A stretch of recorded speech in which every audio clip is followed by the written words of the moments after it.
Discover. This is Gabby. Lidge, hi. I'm so glad I.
Good midday mornings, everybody, in the Delaware Valley and beyond. Thanks for joining in. Bob Cooney, midday shows. Ray Dunn producing. Glad to have you. Another great sports day as the week ends. And the NCAA tournament continues today. Proud of my producer, Ray, who put in a solid, close to 10-hour day yesterday in front of the TV with some cheesesteaks, cold beverages. Proud of my man. Didn't get home until after 1 o'clock last night because he had to watch that last game. Hope you guys all had fun, whatever you did for the games. Nice day of basketball it was. You had your smattering of upsets. A legend was anointed, which is also cool. Some weird stories coming out of the NCAA, which we're going to hit on later. So many things happening. Shohei Ohtani, where is that going to go? Craziness abound. And we're going to get into, we picked 16 games yesterday, and we included callers in on our picks. We didn't do so well. We just went 9-5, so we have to, 9-5, that's not right, 10, 11. How about 11-5? We have to go undefeated today. Of the 16 games today that you're going to help us pick, we need to go undefeated. So don't give me the Samfords of the world. Don't give me the Akrons of the world like some people did yesterday. Don't you point at me, Ray. I know it was you. Let's pick who we honestly think is going to win. I got Connor Thomas staring at me like he wants to, I don't know, do something bad. So today, another full slate of basketball.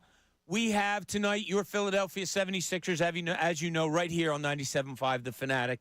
So there's so many things that we want to get into today. Also, I want to talk about someone who should change profession. They have a profession in sports, but now I think they should become a fiduciary in their next job. I'll tell you who I think that is, and I think perhaps you'll agree. But checking out the local scene and things that are going on here, that went on around here yesterday, going on here today and tonight, we'll start with the Philadelphia Flyers.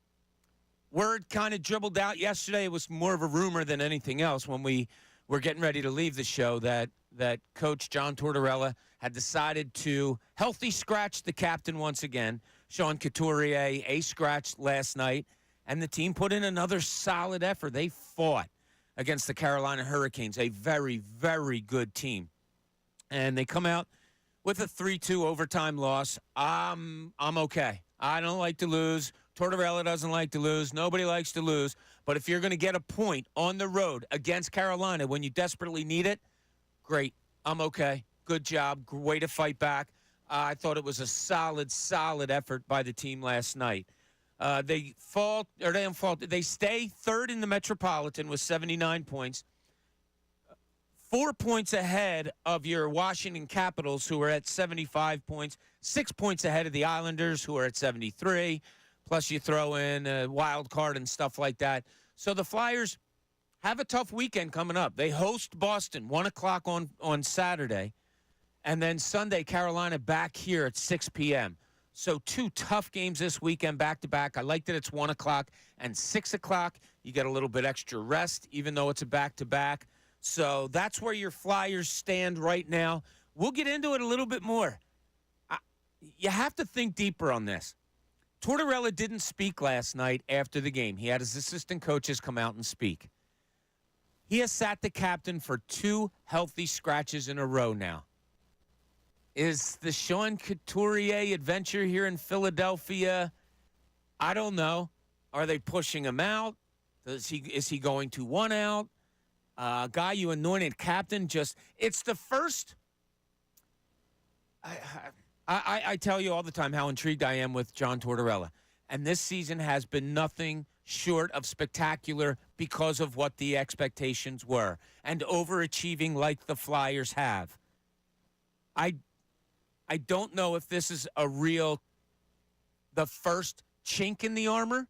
Is it genius like what John Tortorella is doing? Is there a further message? If so, is it being gotten by the players, by Sean Couturier? I don't know. It's going to play out. We're going to have to get answers at some point. Just as a former beat writer, all that, I disagree with John Tortorella not talking to the media last night.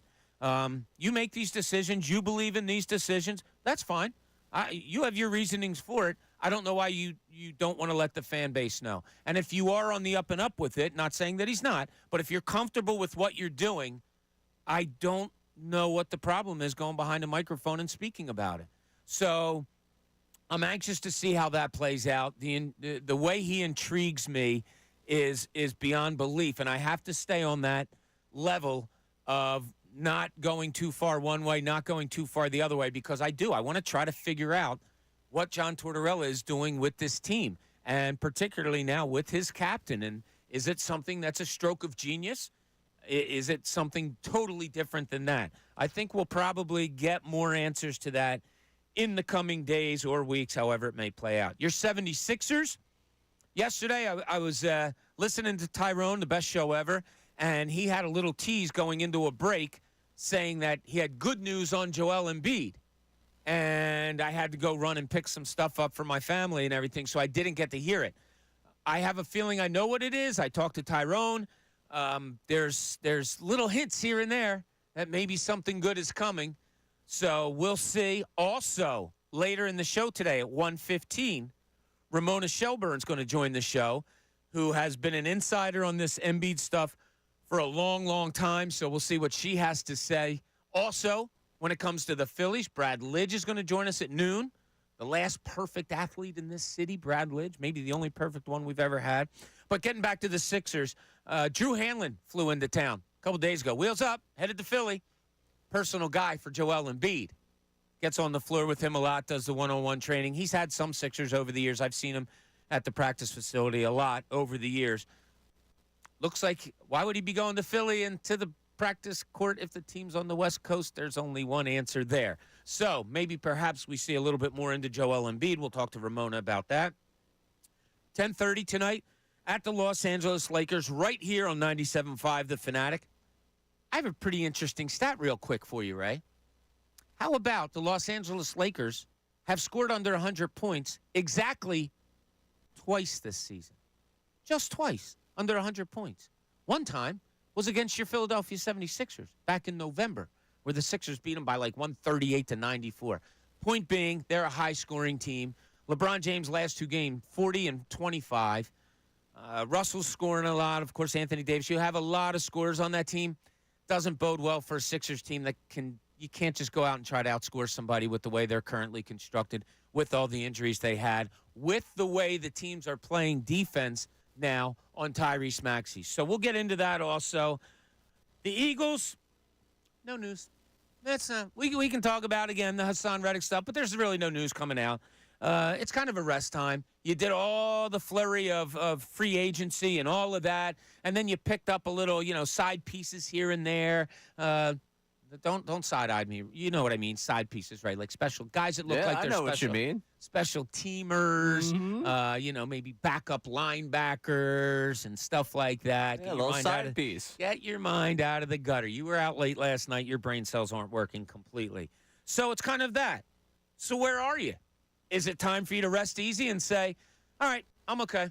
They did what they did. There's going to be more moves to come. We'll see about the Hassan Reddick stuff. I'm okay. I'm going to go concentrate on basketball and the playoff runs of the Flyers and the Sixers and all that. I'll wait. I'll wait on the Eagles. Are you okay now, or are you anxious as to what is going on? Your Philadelphia Phillies, you don't get anxious about spring training lineups, but I do want to see a name in it today, and that name I want it to be Bryce Harper. He was, when we were talking to Todd Zalecki, it was Wednesday, right, Ray? I believe Wednesday. And as Todd was talking to us, he says, I'm looking right out on the field now. Bryce Harper is throwing. Bryce Harper's walking over to grab a bat. Looks like he's going to hit. And Todd said that he thought that maybe Friday was a day where he would get back in. Now, whether he's in a game or whether he goes behind the scenes and goes against live pitching that way, whatever. But I anticipate some kind of report on Bryce Harper today. Andrew Salciunas firmly planted himself on an island this morning on the morning show, calling out Tyrone Johnson from The Best Show Ever, calling out John Kincade, and I had to come in here and take John and Tyrone's side. Johan Rojas, unbelievable fielder. You're going to have to see about his hitting. I think you got to put him in center field to start the year. I just do. I think your best coaching for hitting is up here in the major leagues. And if he's going to get the best coaching against the best pitchers, where better to learn it than the major leagues? I understand totally the argument of, what are we doing here? You're teaching a guy on the fly when you have a team that you want to go to the World Series. Yes, you're teaching him in a spot, which is hitting, that you're not expecting anything anyway. He has a seriously good Major League Baseball skill, and that is fielding his position. He is unbelievable out there. Players talking about how he's moving in the right ways before a hitter is even swinging the bat. I'm okay with that. Yeah, and it's going to be an eye test type of thing. You can look and say it's just a 150, 160, 180 hitter. Oh, that sucks. But has it hurt you? You have to look at it that way. It's going to be an eye test thing. Okay, automatic out it almost is. Maybe that's it. Maybe you teach him to get a better eye, bunting, all of those things. But he doesn't learn as well anywhere else than he would here up in the big leagues. I firmly, firmly believe that. As I said earlier, a legend was anointed last night in the NCAA tournament. We'll get into that. I need somebody to take a new job. You're an athletic director right now. No, you need to become a fiduciary. I am convinced of that. We'll get into all of that, the coach, everything. So a lot on the board here today. Now, what I wanted to start us off with, little thinking about something. Oh, Ray, also something fun we want to do today. A question came into my mind on the way into work this morning, and I posed it to like Ray and the others here, Haley and Brendan and all, and their response was, yeah, how does that happen? I want to put together a series of questions, throw it out to you. Also, if you want to throw them out to us, 610-632-0975. Not only can you call, you can also text that number. Text that number. I'm looking at questions that I just can't figure out the answer to. And here's the one that happened on the way into work today, Ray. Driving on the Schuylkill Expressway. And, you know, traffic slows down just a little bit. Traffic's not bad on Fridays. Mondays and Fridays, a lot of people stay home. So it was easy getting in today. But I'm driving, and there's a sign above the Schuylkill, smack dab in the middle of the Schuylkill, probably 40 to 50 feet up, with some of the most terrific graffiti work on it. How? Like, how does that happen? How did these people that do the graffiti get where they go? Because, A, this, like I said, it's 50 feet up in the air above the busiest highway maybe in Philadelphia. It is wonderfully done. The artistic work of it is tremendous. It's got to take time. How does it happen in all these? And you had an example near your house also, right? Yeah, there's one in Spring Garden and 6th Street that I walk around there all the time. So if you ever, see someone a little red hair walking around, probably listen to the station. That's me. So say hi. But yeah, I see all the time. And then that corner, there was a new thing, Graffiti, and I'm thinking, what time were they able to get this? This is a well-lit corner. Yeah. This is, I mean, it's beautifully done, but I figure it's a pretty quick action, especially on a street that is as busy as that one. Like, there's probably always someone coming up the street. I imagine you're not just doing it in front of people. Like, when does that happen? How do you get that done? I mean, there was for a long time, and people that live over in Jersey that take the Walt Whitman know exactly where I'm talking about. If you're about to get on Route 42, like if you were going down the shore, I used to live down there, Washington Township. Like when you're going through there, they were building an overpass, so you could go from 42 to 295 easier. This thing, it took like 10 years of construction. It's amazing, and it's done now, and it's great. But I'm driving home one day, and all of a sudden, boom, in the middle of it, they're not even done building it. In the middle of it is this huge, beautiful graffiti message. Beautiful, I mean, in an artistic way. I'm like, what? These guys are working at night. You know they're out there at nighttime. Where the hell does somebody find the time and the way to get these things done, especially on an overpass that is a couple hundred feet in the air? So I just don't know. I don't know. It's a question that I'm throwing out there I don't know the answer to. Do you have questions like that? I had another one that I'll pose in the next segment. Just makes my mind spin in wonderment.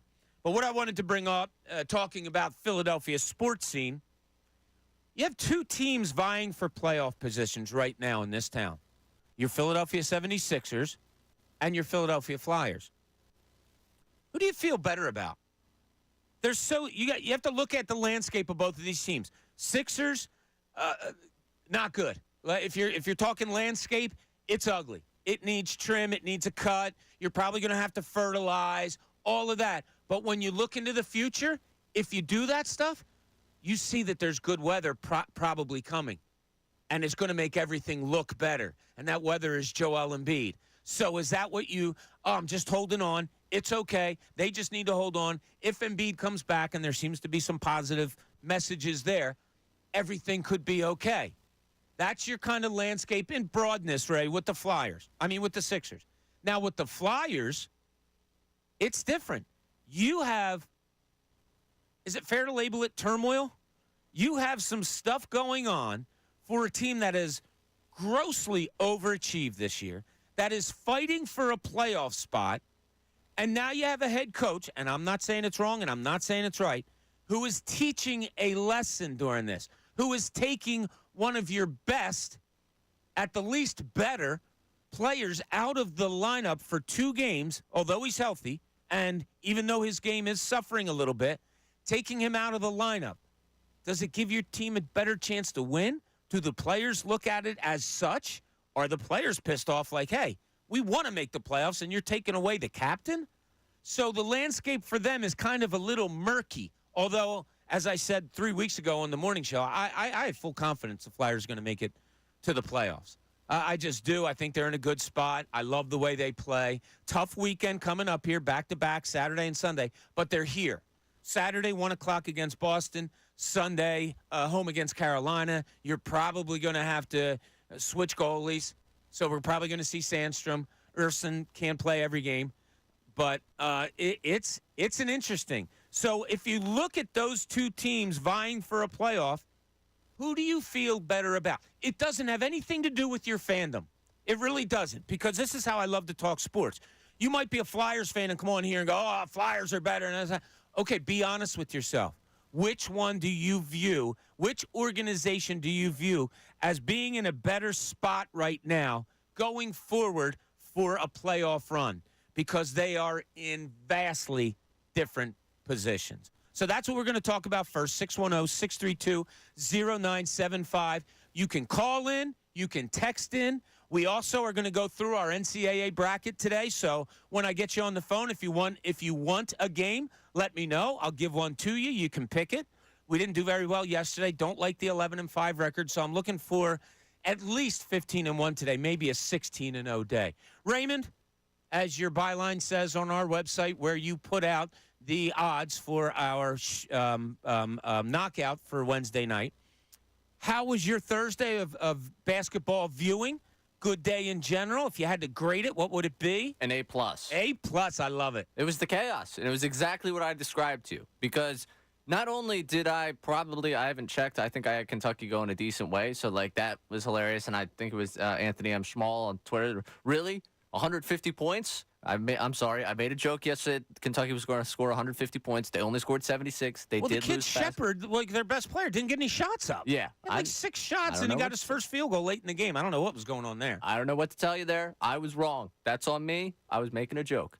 But no, I just want Anthony M. Schmall to know. Because I know this is a show about accountability, okay? And I will be accountable for the fact that I said Kentucky might score 150 points. If I can teach you a life lesson, it's to not worry about that. No. I want to be accountable for Anthony, who has been tuning into this midday show for longer than I've been a part of this station. So I want to make sure he knows. All right, Ant, we love you. But that was like the exact point of what I was talking about yesterday, the beauty of it, where you go into the day thinking you're a genius, thinking that you know exactly what's going to happen, and then something like that happens. Or you are hanging out with your friends deep into the hours. It's well past midnight. All of you have worked the next day. Well, most of you have worked the next day. Some of you were able to get time off. But everyone has worked the next day. It's like 12:30, and you're cheering on Samford. I couldn't pick Samford out on a map, but we're sitting there screaming as they make a comeback. It's awesome. That's what yesterday is all about. It was a lot of fun. I thoroughly enjoyed it, and I'm doing it again today. Attaboy. Yeah, we had a meeting at 4 o'clock yesterday, you and I, with the bosses. So I had the games on, was kind of watching the game, having to do this meeting and all that stuff. After that got done, though, I just said to my wife, I'm like, hey, I'm downstairs.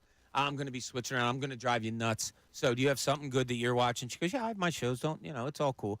So I did. I sat downstairs until I was sure she went to bed.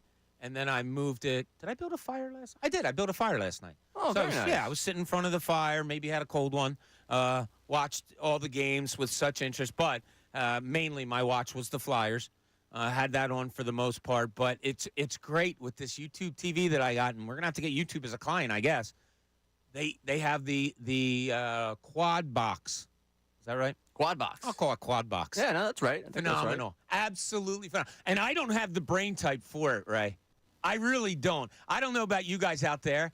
I had trouble enough with picture-in-picture. 4 on the screen at the same time. It's why I don't watch Red Zone. My mind was going crazy because automatically you're switching your eyes around, but you're hearing announcers from just one game, and it's not matching up with the game that your eyes darted to for some reason. So that's probably not the way I can go. I'm going to have to pick a game, stick to it until it gets out of hand or whatever, and then go to another one. But I think everybody's favorite game last night had to be Kentucky-Oakland. Yes, until the Samford game.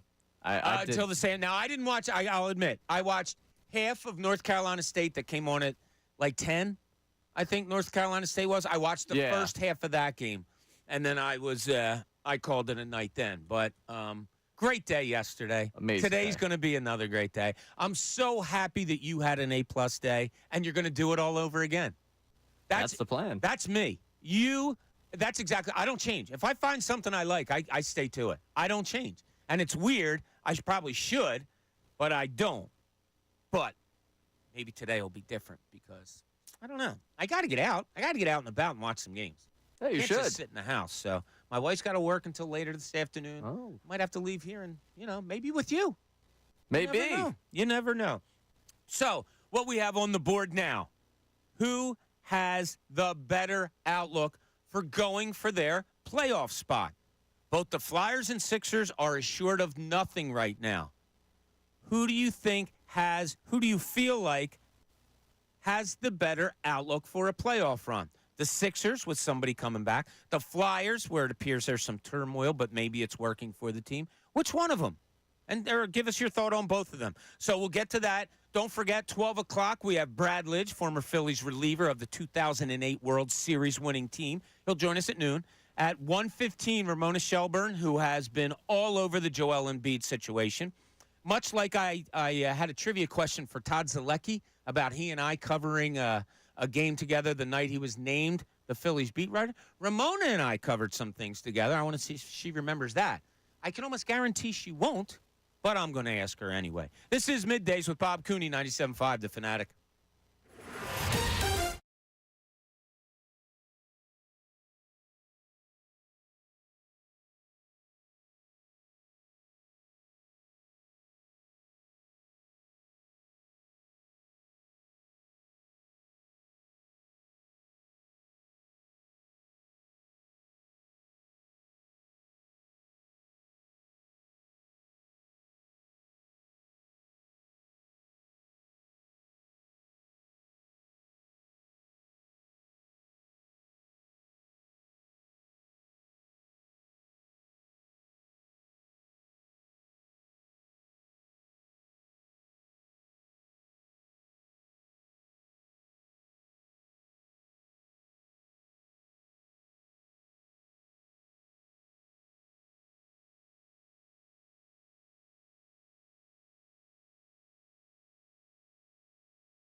Welcome back on this beautiful Friday morning. I'll probably say that a lot every time we start a show. I call the day beautiful because every day's good to me, right? You and I are the same in that, where we kind of have a positive outlook. Like we come in the morning, we're kind of the happier guys. You can't tell if it's Monday or Friday or the days in between. You, a little bit, I can read. We're at different times in our life, so sometimes you may come in and be a little sluggish. Not today. Not today. I'm feeling fantastic today. I think you're rolling last night right into today and right into this afternoon. And right into the weekend. Which I'm proud of you for. So we have that going on. I put out a silly question about graffiti. Like, how the hell did these people get where they are? And, Ray, you said we had an answer on our text board. Now, don't forget, you can call in, and, Lou, I'll get to you in 1 second. You can call in and talk to the show, 610-632-0975. Or you can text us at that very same number. And that's what happened on this graffiti situation that I have. What do you got, Ray? Yeah, so we got Jim from Johnson checking in that he's been doing graffiti since 1994. Obviously don't do it illegally anymore. But as a kid, we would climb the poles over 95 and do a piece or two throughout the night, or do the walls on the turnpike. You have to park and walk to the location, then climb. We would do abandoned buildings in the city, also, or the water towers on 95. So you gotta do the whole climb, because he tries to now he does legal walls, but pretty much it's about making a risky climb. It goes a little into details about making that, but it's a lot about you don't parking. want to teach people how to do it. Right? Yeah, I don't want to. But yes, so there you go. And also, the graffiti was started in Philly by the artist Cornbread. Oh, is that right? Yes. Huh. A lot of great information from Jim. Don't love the danger of it? Yeah, he mentions that it's been, unfortunately, people have found themselves seriously injured or in very tragic circumstances, falling to, unfortunately, their demise. I always get nervous when I see a half-done graffiti banner. Yeah. And you start looking around on the ground like, oh, man, did something bad happen in between? All right, well, that's good knowledge there. Lou in the Northeast wants to talk a little Tortorella action here. Lou, how you doing today? You're on 97.5 The Fanatic. Good afternoon and good late morning, Bobby. How you guys doing? Doing great, Lou. I've been listening all week. It's a wonderful show so far, so keep it up. Oh, thank you, buddy. Yeah, my pleasure. So the graffiti part, like one of your former co-hosts, I'm a Cardinal Doherty alum. So I know lots of guys that's done the graffiti, and that guy who texted in is spot on. It's all about the dangerous climb, and a lot of times nowadays they're using rappelling, like mountain climbing equipment. Oh, my God. To get it when they break nuts. into these buildings to do it. Yeah, it's crazy. Yeah. It's what do you got crazy. on John Tortorella, Lou? So I was watching the Oakland-Kentucky game last night, and I saw something interesting happen coaching-wise. Not the game plan or anything like that. There was about 18 seconds left in the second half, and Oakland was just about to shore it up, the victory. They weren't exactly... Lou, I tell the story. It exactly stood out in my mind last night. I know exactly where you're going, and I couldn't agree with you more. Yep, where they start jumping around, like getting the crowd pumped up because they're feeling good about themselves, but the coach chewed them out, called a timeout, reamed into them, and then realized, okay, I made my point. He looked at their faces sunk down because they realized that they had made a mistake or a possible mistake to let the other team back into it because they were losing focus. And then he went right back into coaching. Right, exactly. Because I've been covering the sport of boxing for 20 years now. And you know as well as being a beat writer that sometimes, at the end of the day, at its root, coaching is teaching. Right. So these kids responded, and now I'm going to relay this into the Flyer situation because for what we don't know from not being there in the inside, really, what's to say that Tortorella, who's a coach and a teacher at his core, is not getting the response from Couturier that he really needs Couturier to give in order to affect the rest of the team. And I really believe this because when we listened to Coots' interview when he first realized that he was going to be scratched, he was talking about how he's feeling unappreciated kind of and how he's being treated around the facility. Well, I mean, if you're going to respond in that and continue to respond in that fashion, just because I make you the captain doesn't make you Derek Jeter or Michael Jordan. That type of status is earned beyond being just named the captain. Yeah, What you do may. once that C is on your chest. You make a great point, Lou. And Lou, thanks for the terrific phone call. You make a great point. I brought it up yesterday, but has that time passed? If Sean Couturier was 25 years old and a star in the making, and you anointed him captain, and then you saw leaks in the armor or chinks in the armor and leaks in the dam, however you want to put it, and you wanted to make this point, hey, I totally understand. I'm not sure I do understand a guy that's been on this team for 12 years, a guy who, for the most part, from what I've seen, is what he is. And you can label that as an above-average player, all that. He is what he is. And you anointed him as such, and now something different's going on. I'm just not – I don't know. Lou makes a great point, and tying it in with the coach last night. So just to get into that a little bit more. Oakland, as Lou said, it's apparent they're going to win. There's like 18 seconds to go. They make a basket. They get fouled, and there's a stoppage in play, and the kids start going crazy and looking towards the stands and all. They put the camera on the Oakland coach, and he looks at the kids, and he goes, "What the bleep are you doing? The game is not over."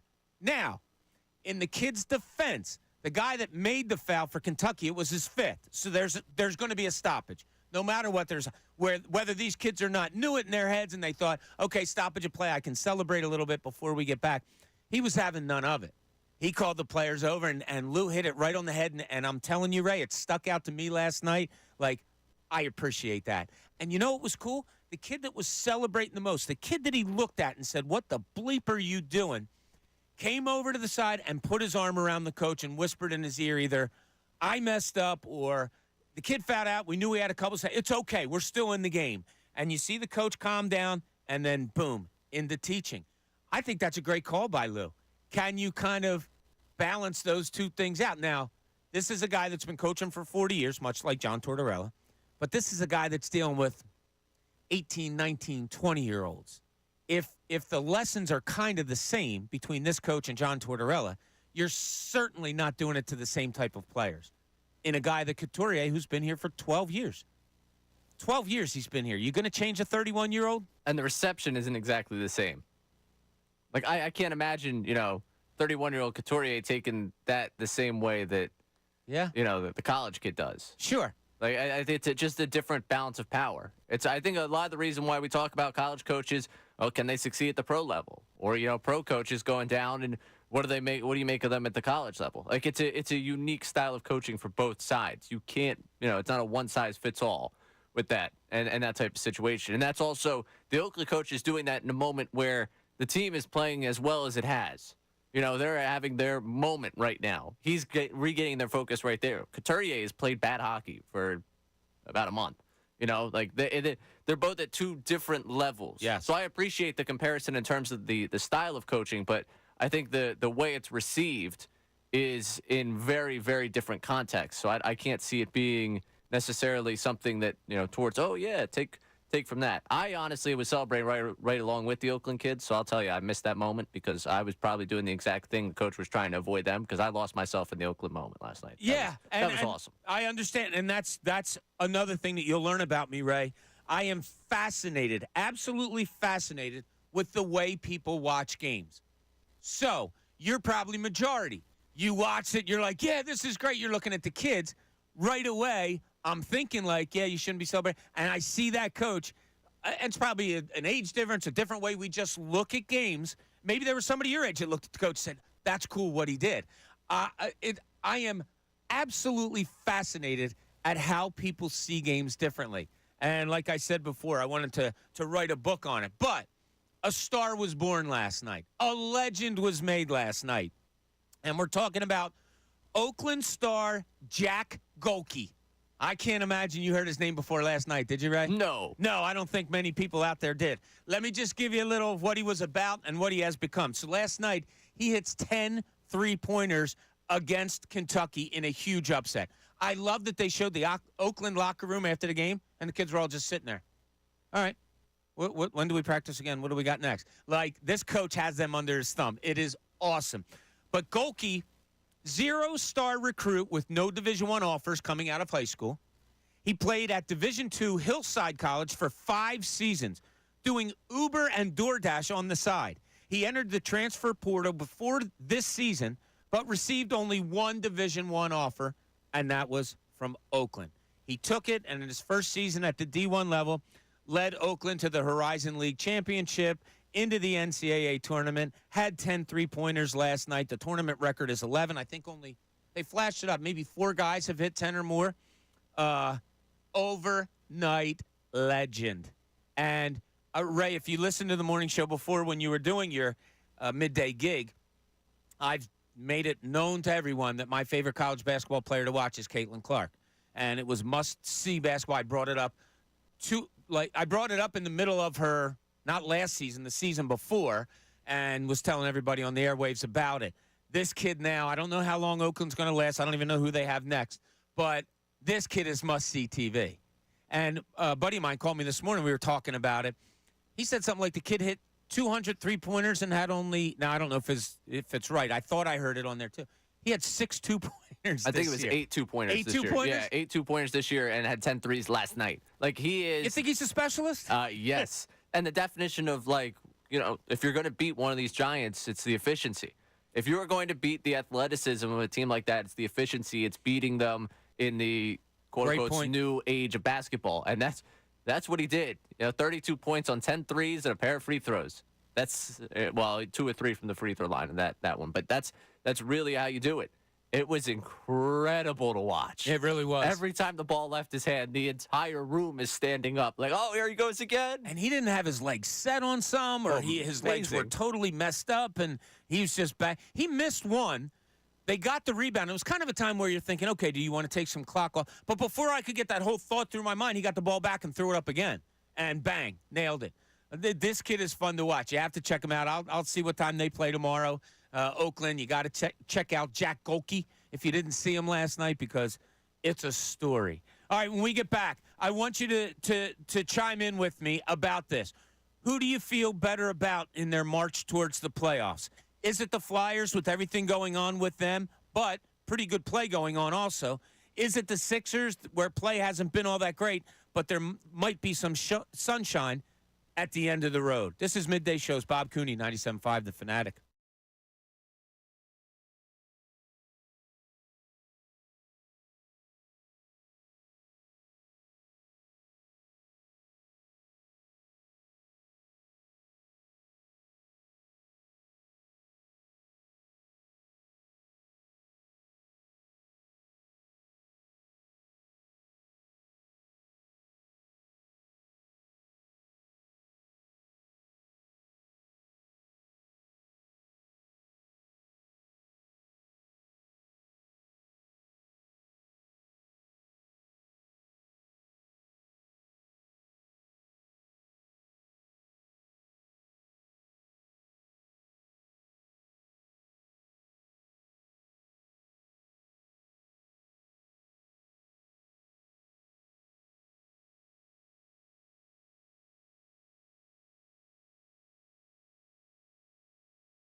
Welcome back to Middays. Great to have you here. I hope like hell there's a lot of you out there that are, I don't know, just getting your shower for the day and deciding where you're meeting your friends to go watch the games that start at noon and all the fun stuff that Ray did yesterday after we got done this show, because that's what this Thursday and Friday is all about. And as I told you guys yesterday, our son Kyle did a pretty smart thing. He took off yesterday and today from his work. Young professional, doesn't take vacation, so he has a lot of days built up. So he took off yesterday and today. Hit a 50-foot chip in for birdie yesterday. Really? Yesterday morning before he went back to his place with his buddies, sat there, ate pizza, drank beer, watched games all day, and they're doing it again today. So the life of a youngster like yourself, Ray, it's a pretty good one. Fantastic. You had an A-plus day yesterday, as you said, which is terrific. I didn't hit a 50-foot chip in, though, so. No, You well, might he have had didn't. an I said, how did you hit him? And that's all he said. And I said, and I didn't get a response. No, stop. Yeah. Stop asking more. He did Yeah, something it's my impressive. fault. I Yeah, should have it's just your left fault. it at Just that. let him have that moment. You, as someone who could be my son, are giving me parental advice. Yes. I say this in all honesty, I appreciate that. Yeah, let him have that moment, okay? You're never done learning. I never in a million years will bring up what I shot in golf. I'm going to bring up the best shot I had, and that's all you're going to hear about my You day golf? on the course. A little bit? Off and on, yes. Oh, okay. I- That have to be something we do. Yeah, I'm a disaster out there, so. That's all right. I mean. We have fun. Yeah, I mean, I'll I'm have all fun. about the fun. I'll have fun. I could tell you a great story about golfing when I start working for a team, but that'll get us off track and it'll take up this whole Yes. segment. So I'm not going to, You can't Bob. make it all about you, No, Ray, it okay? can't be As all much about as you me. want to. I try my best. Okay, I brought it up earlier that there's a guy who has a profession of being an athletic director. And I am nicely saying to him, I think you're in the wrong profession. I just do. Sometimes it happens. Sometimes there's a job that either you're not made for or it's not made for you. Well, Bobby Smitherin needs to become a fiduciary because this was his comments. Now, he is the athletic director of Long Beach State. Before Long Beach State got into their conference tournament, he decided to fire Coach Dan Monson. Dan Monson, who's been coaching for 40 years, 3 different schools, at Gonzaga, very well respected throughout college basketball. This guy decides to fire him before they get to the Big West, I guess it is, Big West Conference Tournament. So what does Long Beach State and Dan Monson do? They go on to win the tournament and go into the NCAA. It was the talk of last weekend. It's great. Good for him. He's making jokes about it on the podium. Yeah, I'm working for free. This is crazy. But what's more crazy is what this soon-to-be fiduciary, Bobby Smitherin, says. He says, my belief and hope is that by doing what I did and the timing of it, they would play inspired, and that's what they did. I'm not trying to pat myself on the back, but it worked. I got to tell you, I've seen a lot of characters in sports. I've seen professionals get behind, and that's what he is. You're an athletic director at a Division I school. You have to act as such, all of that. You make tough decisions like firing a coach, whatever. It backfired on you as they go on to win. But for you to come out and say that, are you kidding me? Like, who does this guy think he is? This guy, Dan Monson, is one of the most respected. If you read his bio, and Mark Few talked about him the other day, and he's been everywhere and seen everything in major college basketball. You take the respect away. Forget about firing him. If that's the decision you were going to make to move forward, I don't know the ins and outs of Long Beach State basketball. I'm not going to pretend to. If you decided, and others, presidents, all involved in that it was time for Dan Monson to move on as head coach of the basketball team, I'm going to respect you as a professional, and that's the decision that you made. Nobody lasts forever. Everybody has to find a new job, especially if you're a college basketball coach at some point. For this guy to come out and say what he did was the reason, I don't know, Ray. I haven't had very many people that have rubbed me the wrong way in this way. And if I was in that audience, a media member, and he said that, I don't know if I could have held in the, are you kidding me? I don't know. I mean, professionally, I would have, because that's what you have to do. But what the hell is this? Did it when you? What a loser! Yeah. When you saw it, did you have this? I assume everybody had the same reaction. That's the exact reaction I had. What a loser this guy is. Could you imagine telling someone, you know what, we're not going to renew your contract when it's done. So, you could coach out this tournament if you want. Yeah. And if you don't, whatever. And sitting there thinking, like, you know what? As telling him that he's not going to renew it, that's actually motivation. Taking credit for what this coach did after taking away his job is a despicable just turn of events. It's really, really difficult to read that that's not a story from The Onion. Like, that to me is beyond parody. It's just stupidity. And I can't believe that that is the prevailing story at a Long Beach State. You can't for a second just swallow your pride and swallow your ego and say, you know what? He's given us years of service. This is really incredible to watch. While we made our decision and both parties respect the decision, we're excited to see what he could do in the tournament. You instead have to make this all about yourself. That for some reason you somehow up there in the athletic department had anything to do with what that coach did in getting that team to the tournament is pathetic. Absolutely. I'm glad that was well stated by you. You know what I would love, sweet revenge, if publicly it came out that he went to Bob Monson and said, or Dan Monson, I'm sorry, and said, you know what, Coach, my fault. I probably made a rush judgment. Love for you to come back to coach. And Monson threw him to the ground and said, yeah, no, that ain't happening. Does it seem like this guy with this ego is going to be, I made a mistake? No, apparently he, all the way up from the offices in the athletic department, somehow willed this team to victory. Fireable offense? Oh, yeah. Yeah? Yeah. Yeah, I would. If I'm the president of the school, I'm thinking long and hard about it. And then maybe you do the PR thing and say, and Dan, we want you back. We want you back. You know what, Dan, you run the entire athletic department at this point. You can do whatever you want. We're all on board. All right, we appreciate you joining us here on this great Friday morning. Just a few more hours to go for all of us before we can call it the weekend. Love the weekend. It's going to be a great sports one. We have a subject out there that I want to tie into something that Karate Mark brought up to us earlier this week. It has to do with your feelings on the teams. I've already brought up who do you feel better about in this playoff March, the Flyers or the Sixers. But Mark brought up a great point earlier this week, and I kind of want to tie it into that. This is Midday Show's Bob Cooney, 97.5, The Fanatic. Fanatic Sports Update.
for breaking news. Now, more with Bob Cooney, 97.5 The Fanatic and 97.5thefanatic.com.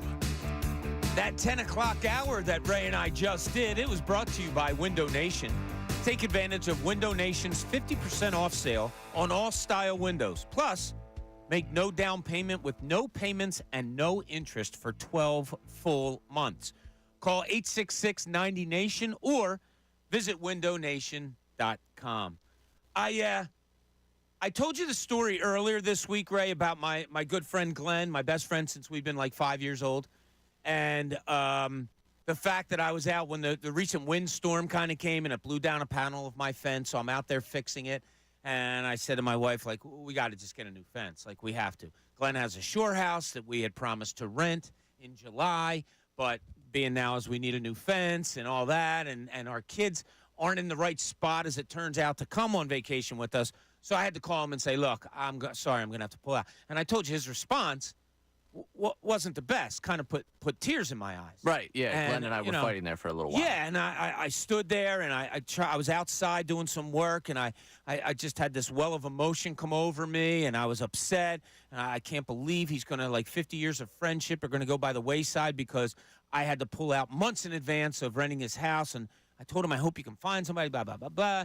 So finally, when the tears cleared and all, and I was able to read my phone, Glenn said, dude, I'm not mad at you. The dog was distracting me in the back of the car because I was driving and everything's great and I already got somebody and blah, blah. So then yesterday I'm talking to Glenn and he says, oh, so I hear you threw Rock under the bus too. I'm like, what? He goes, yeah, first me, now Rock. And I'm like, I didn't throw Rock under the bus. He's like, yeah, you did. You said something about how he hates Couturier, and then had a whole bunch of people come. I said, I didn't say he hated Couturier. I said he made me watch Couturier in a different way because he's just not as appreciative of Couturier's game as maybe some others are. So my friends all feel like I'm throwing him on the bus. So you know what I said? I said, look, I don't care what you guys think. You're fair game. Everything that happens in my life, it can come on these airways whether you like it or not. That's just the way it is. Am I wrong? No, you're absolutely right. All right. Absolutely right.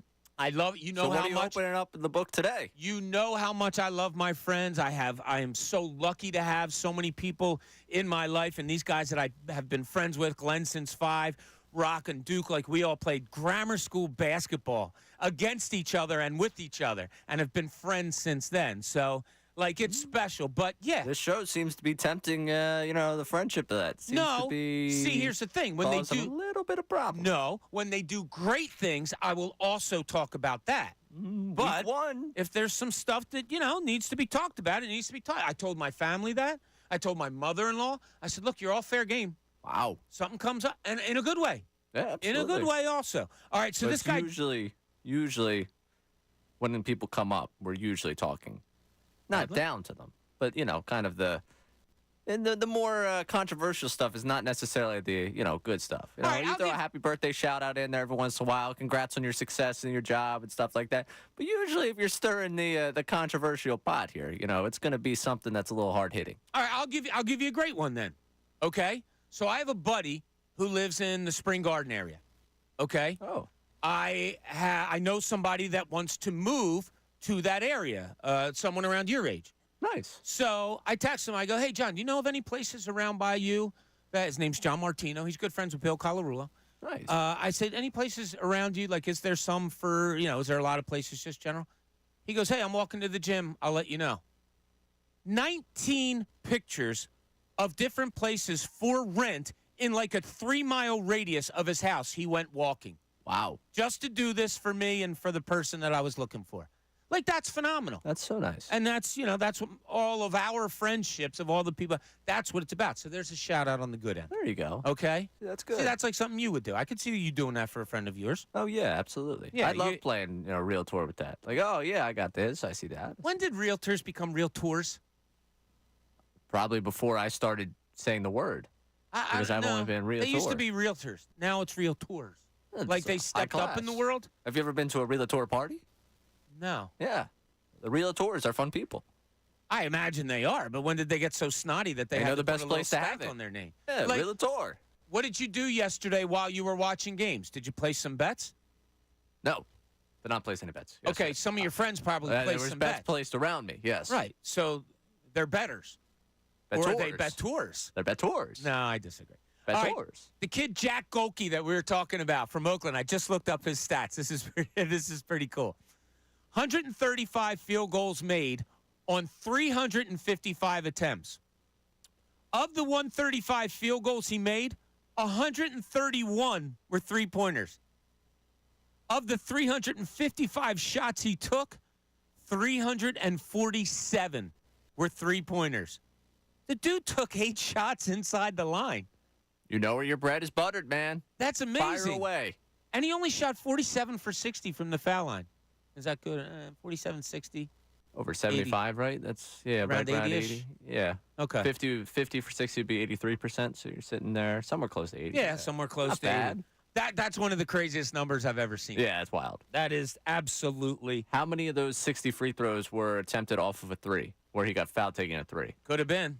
Well, probably most of them since he only took Right. 8 two-pointers. I would say he's probably fouled 16 times taking a three. 6'3", shot, as I said, 131 for 347 from threes. If you watched him last night, the guy can pull from anywhere. Is that an NBA skill set that gets him into the league? Do we have a college major for him? Because I was going to ask, instead of the NBA, I was going to ask where we could end up finding him working. Like, he's going to have the ultimate story to sit down with someone. Well, he was doing DoorDash and something else while he was playing Division II basketball. Yeah. Well, we all did some DoorDash. Only had and one. delivery. I never did.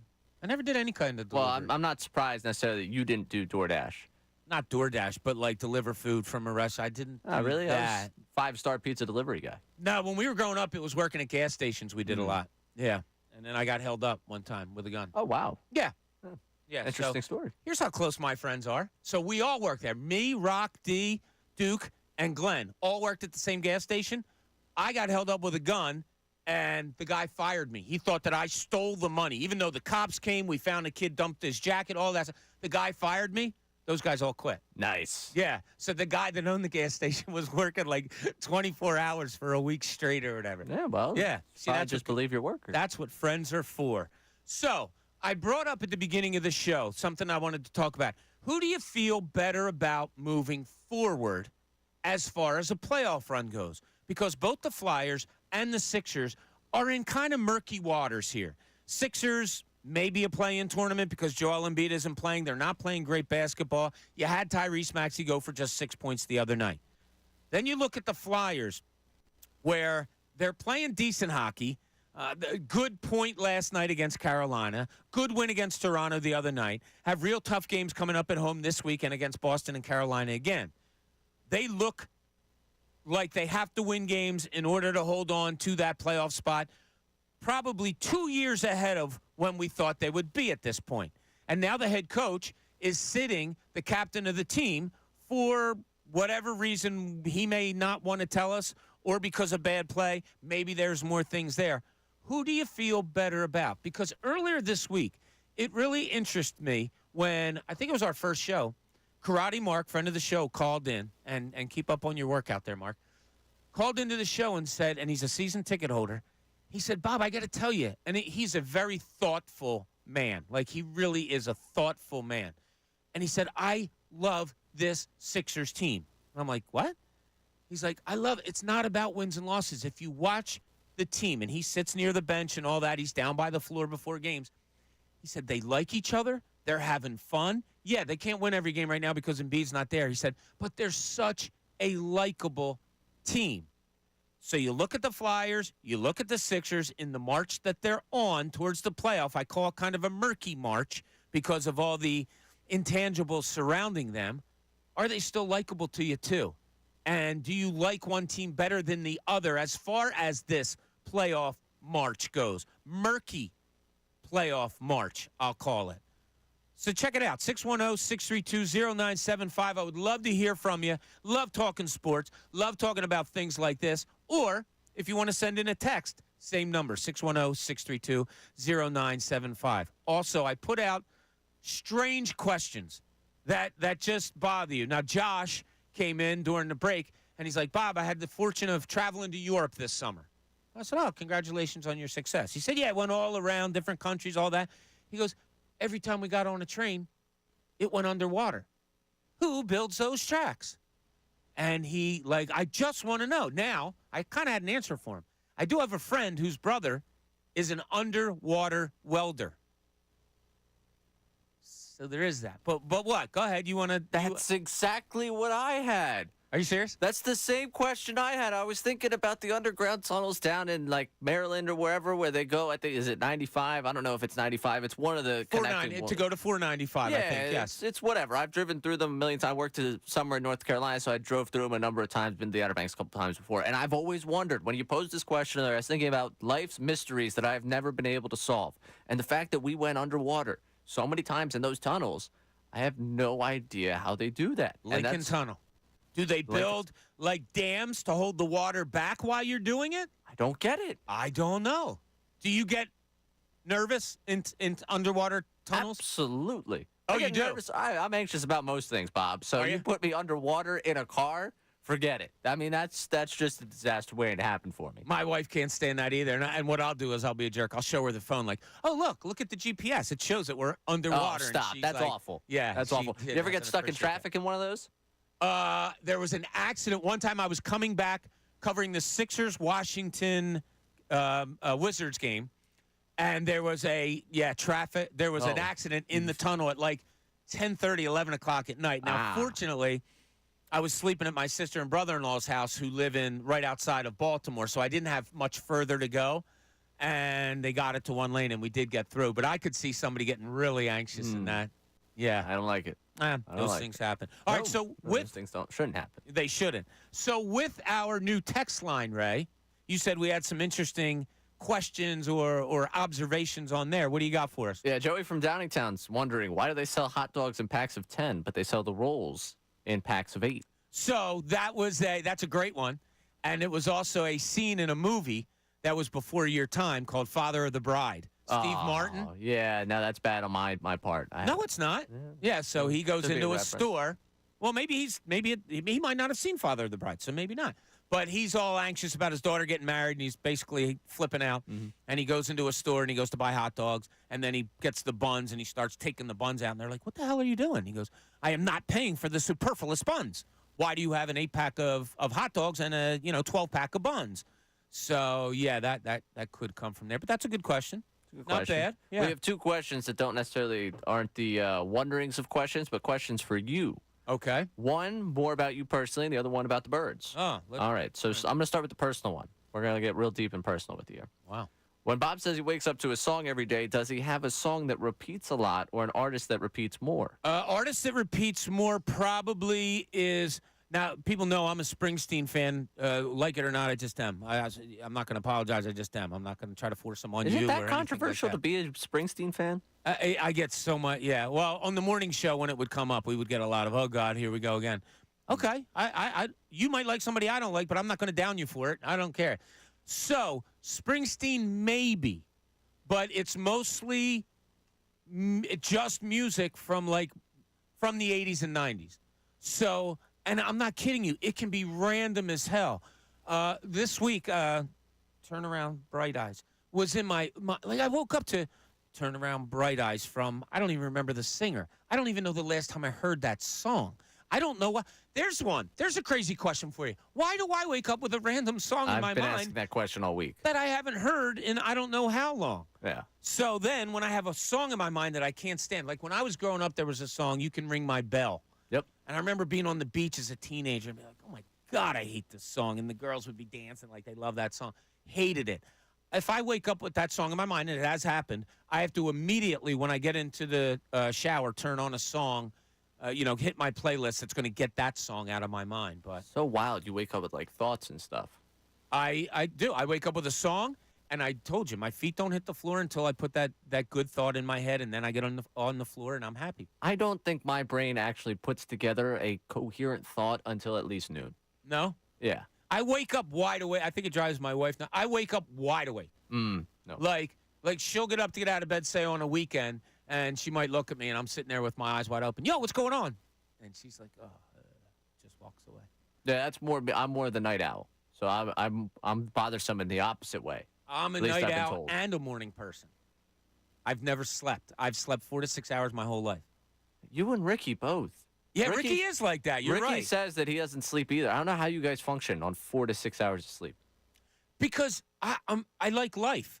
And if I'm sleeping, I'm missing it. Whoa, whoa, whoa, whoa, whoa. I like life too. I enjoy life. I enjoy sleep. I also have fear of missing out, but I enjoy sleep. Yeah, that's it. It's my fear of missing out. I remember in my old house, it was like 6:30 on a Saturday morning, and I was covering the Sixers, so I was beat down to hell, because you're doing all the traveling, all that stuff. 6:30 on a Sunday morning, I heard something, and it wasn't anything like in the house or anything, but I just heard something. So I was so curious, I had to get up. So I get up, and I'm like looking around. I go outside. A hot air balloon had not crashed, but landed at the end of my street, and all I kept hearing was a because they were trying to, do the flame up to get it back up. So it was like 6:30. I went outside. I got a cup of coffee. I just stood there and watched it the whole time. I do. I'm weird that I don't want to miss things. A hot air balloon at what, 5 in the morning, 5:30 in the morning that you're taking off because you end up crashing by 6? Yeah, I don't know what was going on. So dumb. All right, the second question for you has to do with the Eagles. Do you think Howie's saving money for Devontae Smith because he has to get near 85 to 100 million? Is he thinking keep the offense elite for years and a mediocre defense if they don't end up working out something with Reddick? Yeah. And I can't say I fault it either. If you're going to have an elite spot on your team, why not keep it that and then have the business model of that should be able to overcome the other side of the ball? Now, egregious is what I've called letting Hassan Reddick go, and I'll still go there. If it totally comes down to money, if he is indeed who told us yesterday that it was 25? Who did we have on yesterday?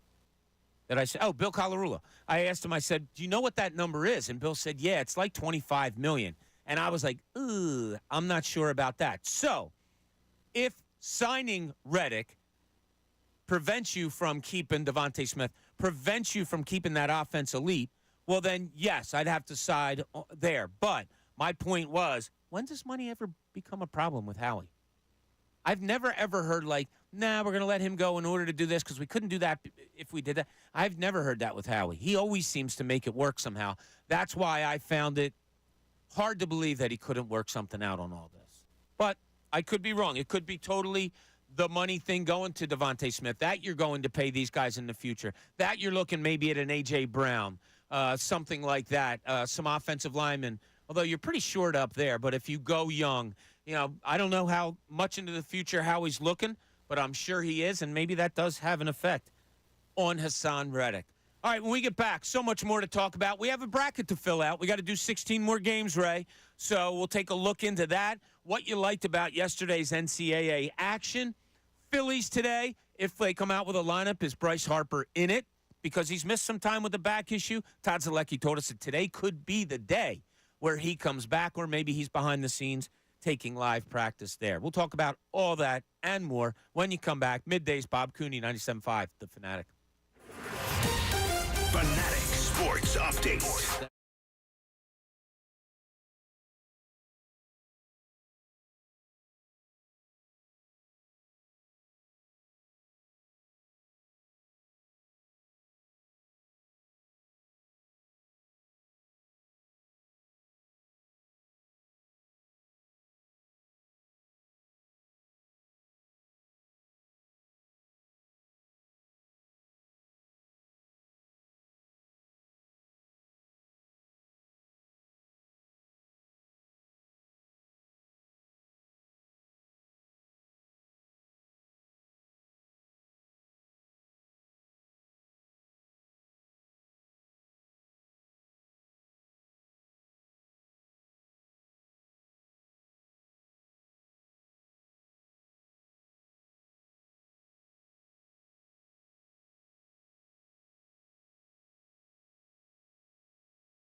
Right now, it's Bob Cooney, 97.5 The Fanatic and 97.5thefanatic.com. Happy Tournament Friday. Hope everybody's having a great day, no matter what you're doing. Whether you went out early this morning, you're going to reconvene for the games at noon, or maybe your morning was planned totally around just going out with your friends at noon, whatever it is. Hope you have a great time. Now, I just had a visitor to the studio, and it's someone I see every day, and every day that I see him, it's the handshake and the big hug because he's such a good guy. His name is Casey Boy. You may have heard of him. He works down at a station down the hallway. And great, great guy. I am lucky that I have become friends with him. Been to his house down the shore. Just a great dude. But he came in. He listened to the show when they got done their show. And he said, hey, I had to come in and tell you. Today is the 25th year that he and his friends growing up in Delco, Cardinal Doherty guys, different guys all over the place. This is the 25th straight year that they've met at noon for the NCAA tournament. And I was like, dude, that's awesome. He said, yeah, I was relating to you. You're talking about your high school friends. We've been friends since we were in kindergarten and all that. So I love those things. Are you doing those things? I love to hear stories about people doing them. Casey comes in, bursts the door open. As I tell you, hug, I look at what he's wearing. He's got a shirt on. I don't know if you would wear this shirt, Ray. I don't think I would wear this shirt, but it is totally Casey Boy. I heart to fart. Yeah, I think that fits. Yeah. I think that fits. Uh-huh. Yeah. I just, in my household, and I'm not comparing it to Casey's, if I tried to put on that shirt and I don't have any teenage kids anymore, but if my kids saw that, I wouldn't. I probably wouldn't get out the door. But Casey can get away with it. You know how there's some people you say, well, they can get away with that. They can wear that. Right. Well, Casey can get away with Casey that. can get away with that. Yeah. Casey's awesome. So we hope Casey and all his friends have a great, great time today. Ray, we are going to do something new on this show today for the first time ever. And we're doing it you know what? We should name it after him. I think we should call it the John Kincade poll. Because, I don't know if you know this, John Kincade hates polls. Yes. Thinks they're one of the stupidest things in all of radio. But we do not. No, you and I do we do not. Which is also the interesting dynamic of him with Andrew, because I know Andrew is pro poll. Andrew's a pollsman. He's a pollsman. Yes, he likes to hit the polls. Yes. So we have one, which Ray is going to read to you right now and let you know how you can converse with us about it. Did they realize we're having as much fun as we're having right now? Isn't fun the best thing to have? Yeah, it is. Anyway, so as for this poll, which upcoming postseason push do you feel better about? And your two options, 76ers, Flyers. You can call or text your thoughts at 610-632-0975, but of course you can also vote in the poll. Early returns for this one. Very early returns. We want to let you know that we're still expecting a batch of votes, okay? A large batch of votes still to come in. 68% saying Flyers. Yeah. Interesting. With probably the lighter end of the tunnel being for the Sixers, though. Right? I mean, if Embiid's coming back and all of that. We'll hit that in 1 second because I have some interesting thoughts. 11 o'clock hour, it's brought to you by Golden Nugget Jewelers, where Philly gets engaged. Now, yesterday, I'm getting out of the car at one point, listening to the best show ever, and Tyrone had a tease going into a break. And he said, I have some good news about Joel Embiid. Now, I had to do some running around. I didn't put it back on. Whatever. And I never heard it for the rest of the day about what it may be. So I texted Tyrone this morning. I said, hey, I have a pretty good clue of what you're talking about, but is it what I think it is? And it was.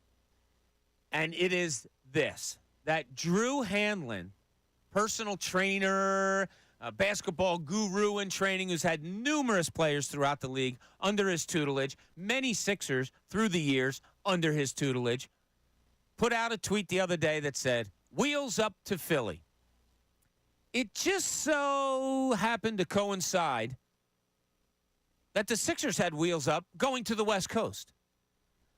So I don't think Joel Embiid went out to the West Coast. That's a pretty good assumption. Drew Hanlon coming into town to work with Joel Embiid is the assumption that Tyrone and I and maybe many others have. I wonder how close he's getting. I mean, this is light at the end of the tunnel. You have to go back and remember this team. And I did it the other day, Ray. Something came up.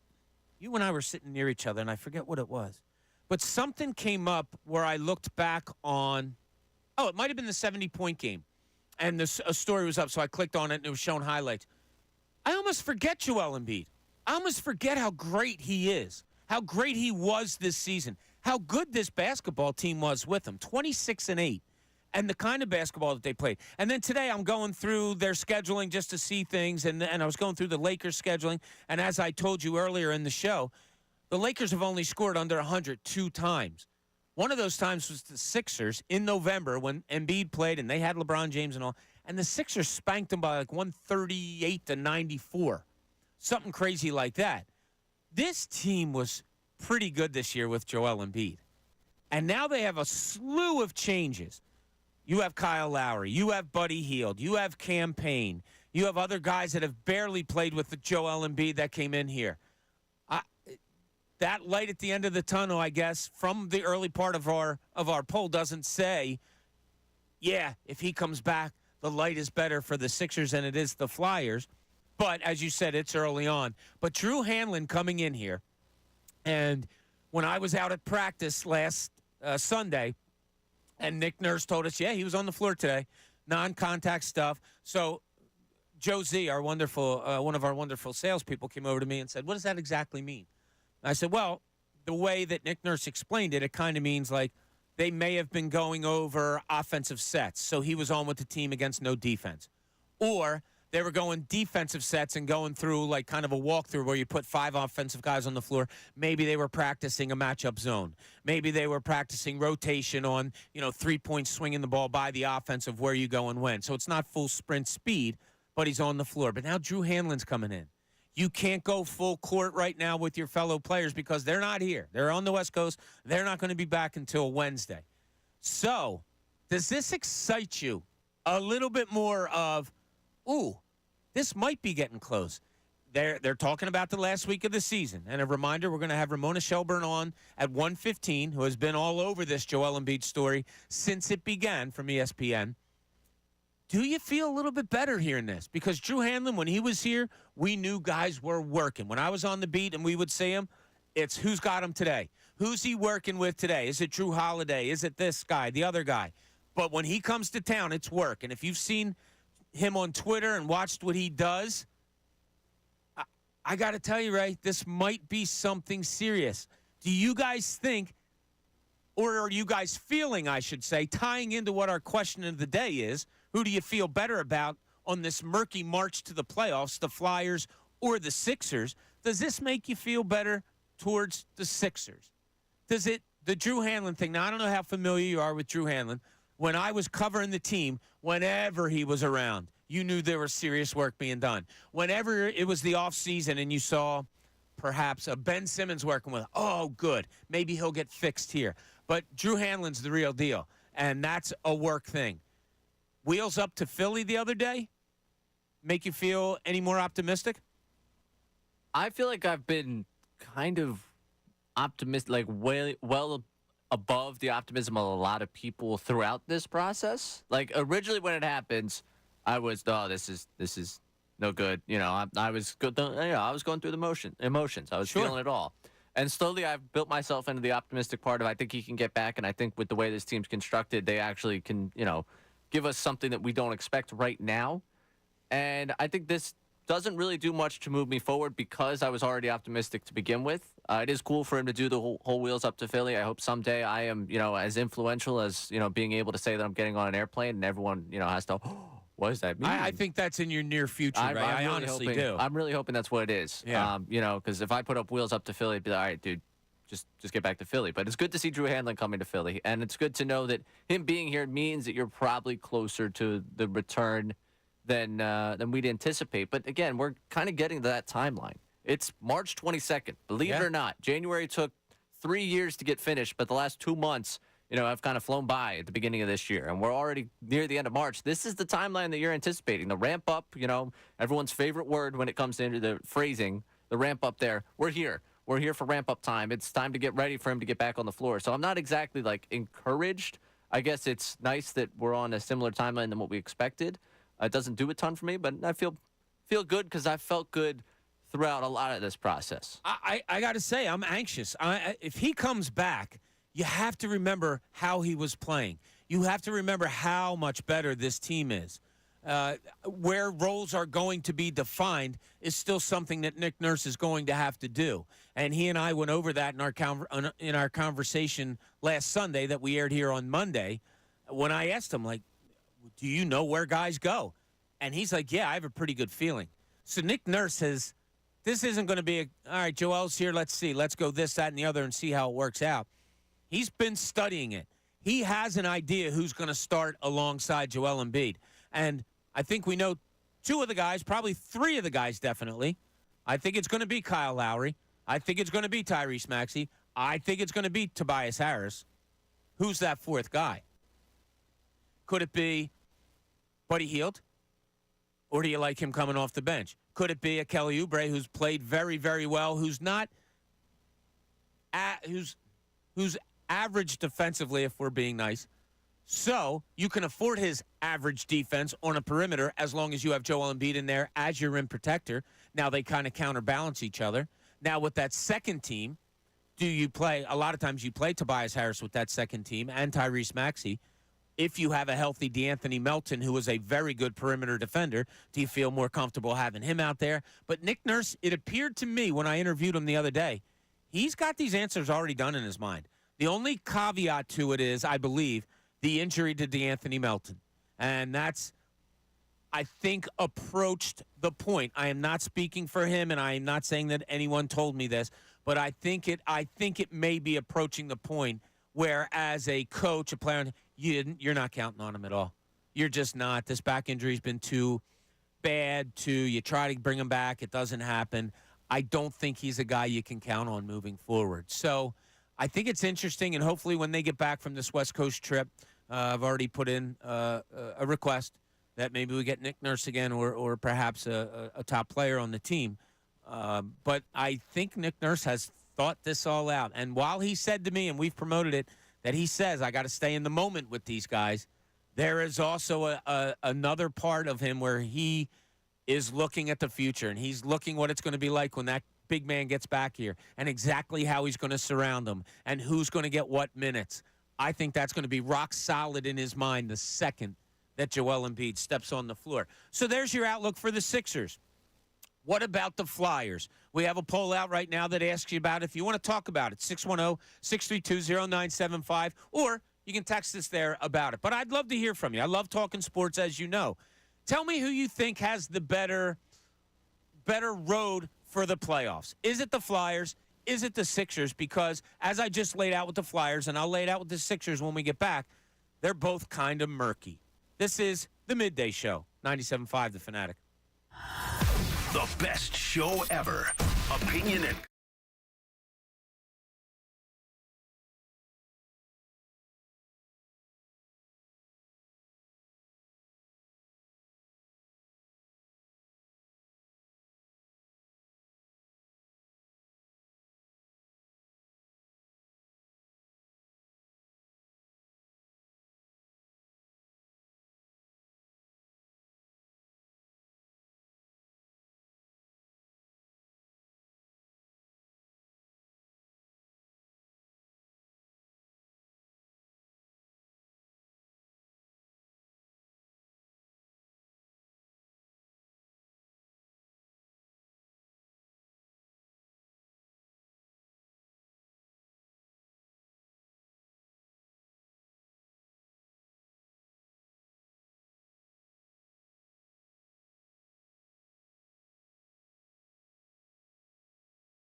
Station for breaking news. Now, more with Bob Cooney. 97.5 The Fanatic and 97.5thefanatic.com. Welcome back on this great Friday. Hope you're having a lot of fun. It's getting close to tournament time, Raymond.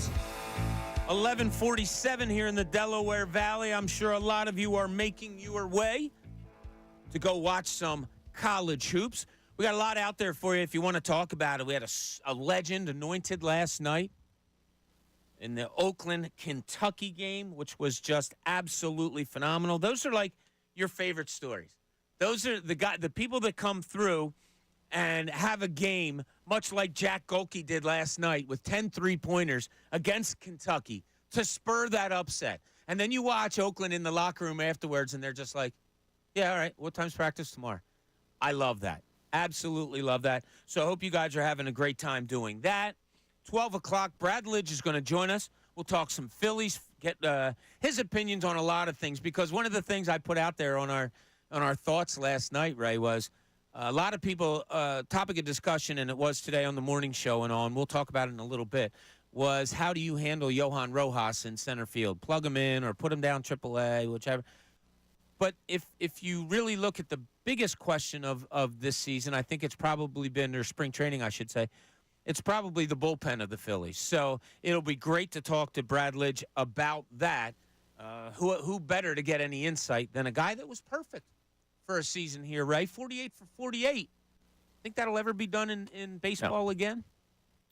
Nope, not even close. No, don't think it'll happen. Must be cool to walk around and be like, hey, what do you do for? I used to be a baseball pitcher. Oh, yeah, what'd you do? Yeah, I was a reliever. Oh, did you have any success?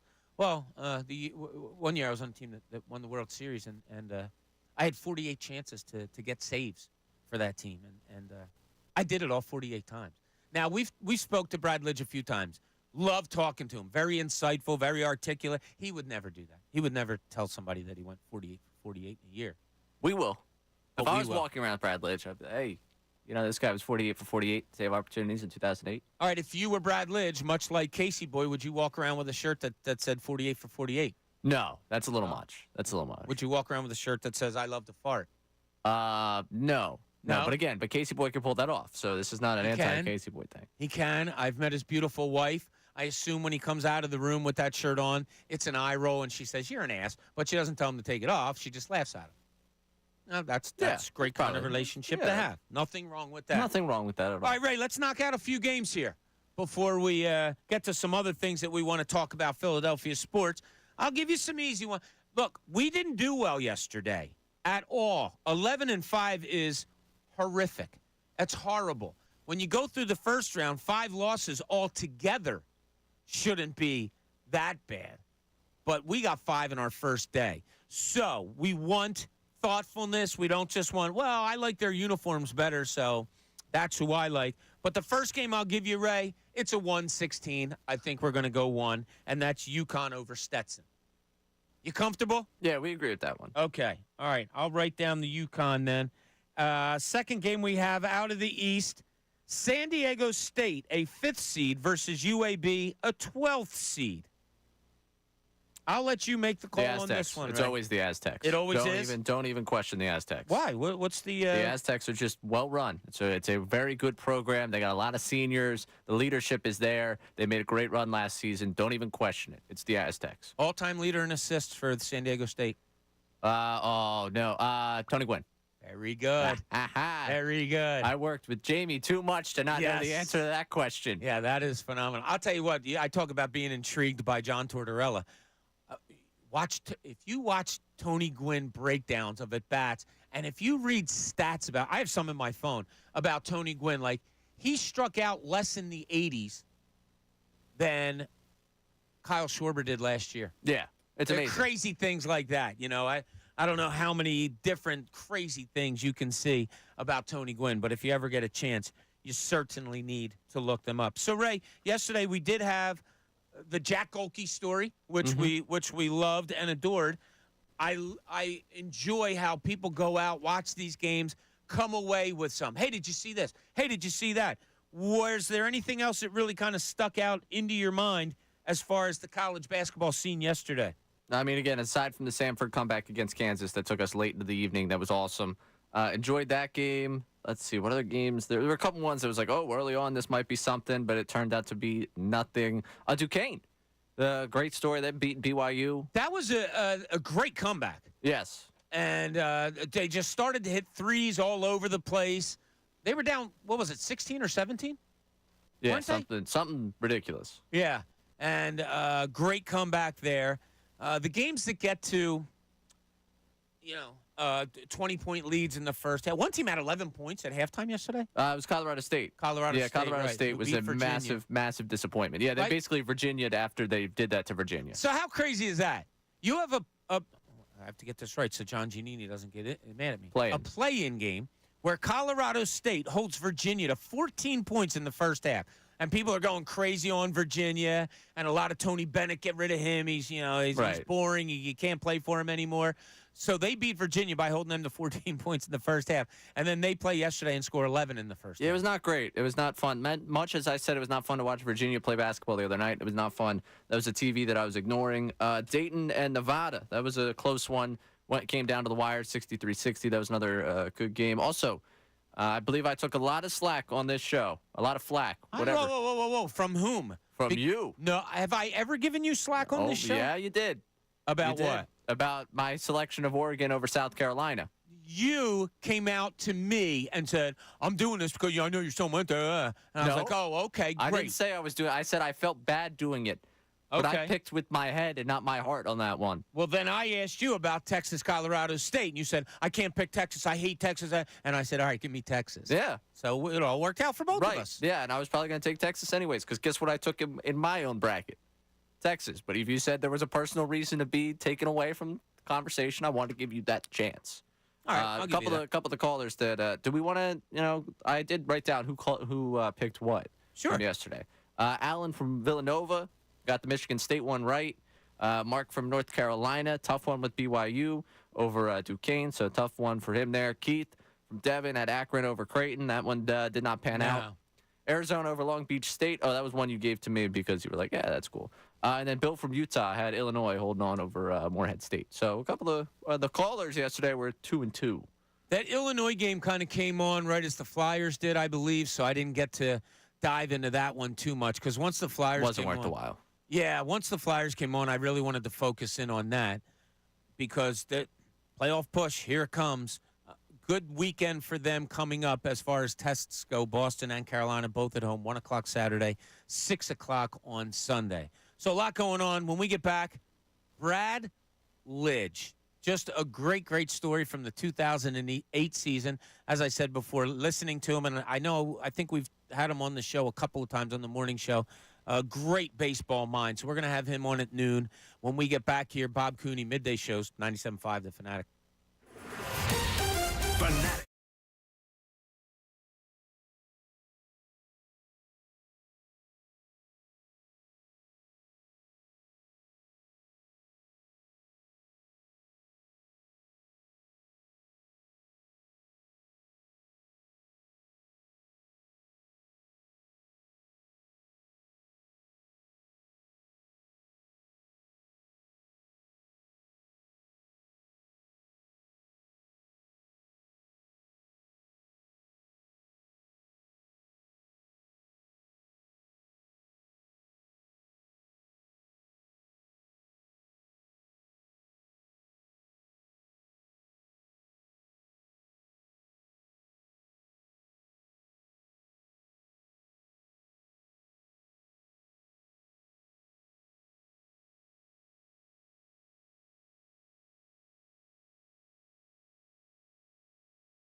and WPEN HD1 Burlington, Philadelphia, a Beasley Media Group station, broadcasting live from the Comcast Business Studios, powering possibilities.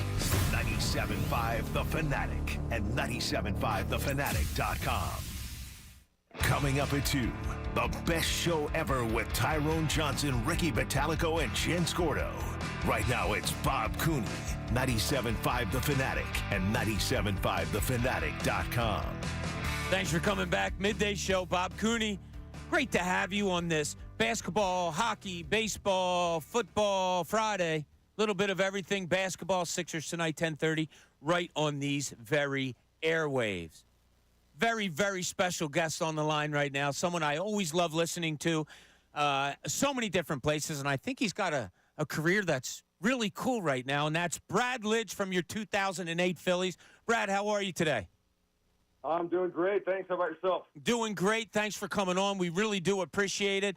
It's funny that we were able to get you on at this time because there's a question that we've bantered back and forth about the Phillies outfield. But when we sat down and said, what's the biggest question about this Phillies team?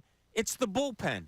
And the biggest question is, Brad, is it closer by committee or are they going to pick somebody? What are your thoughts on when you hear the term closer by committee? Well, yeah, I mean, I guess, my immediate reaction and just kind of from my career is I'm not a big fan of it.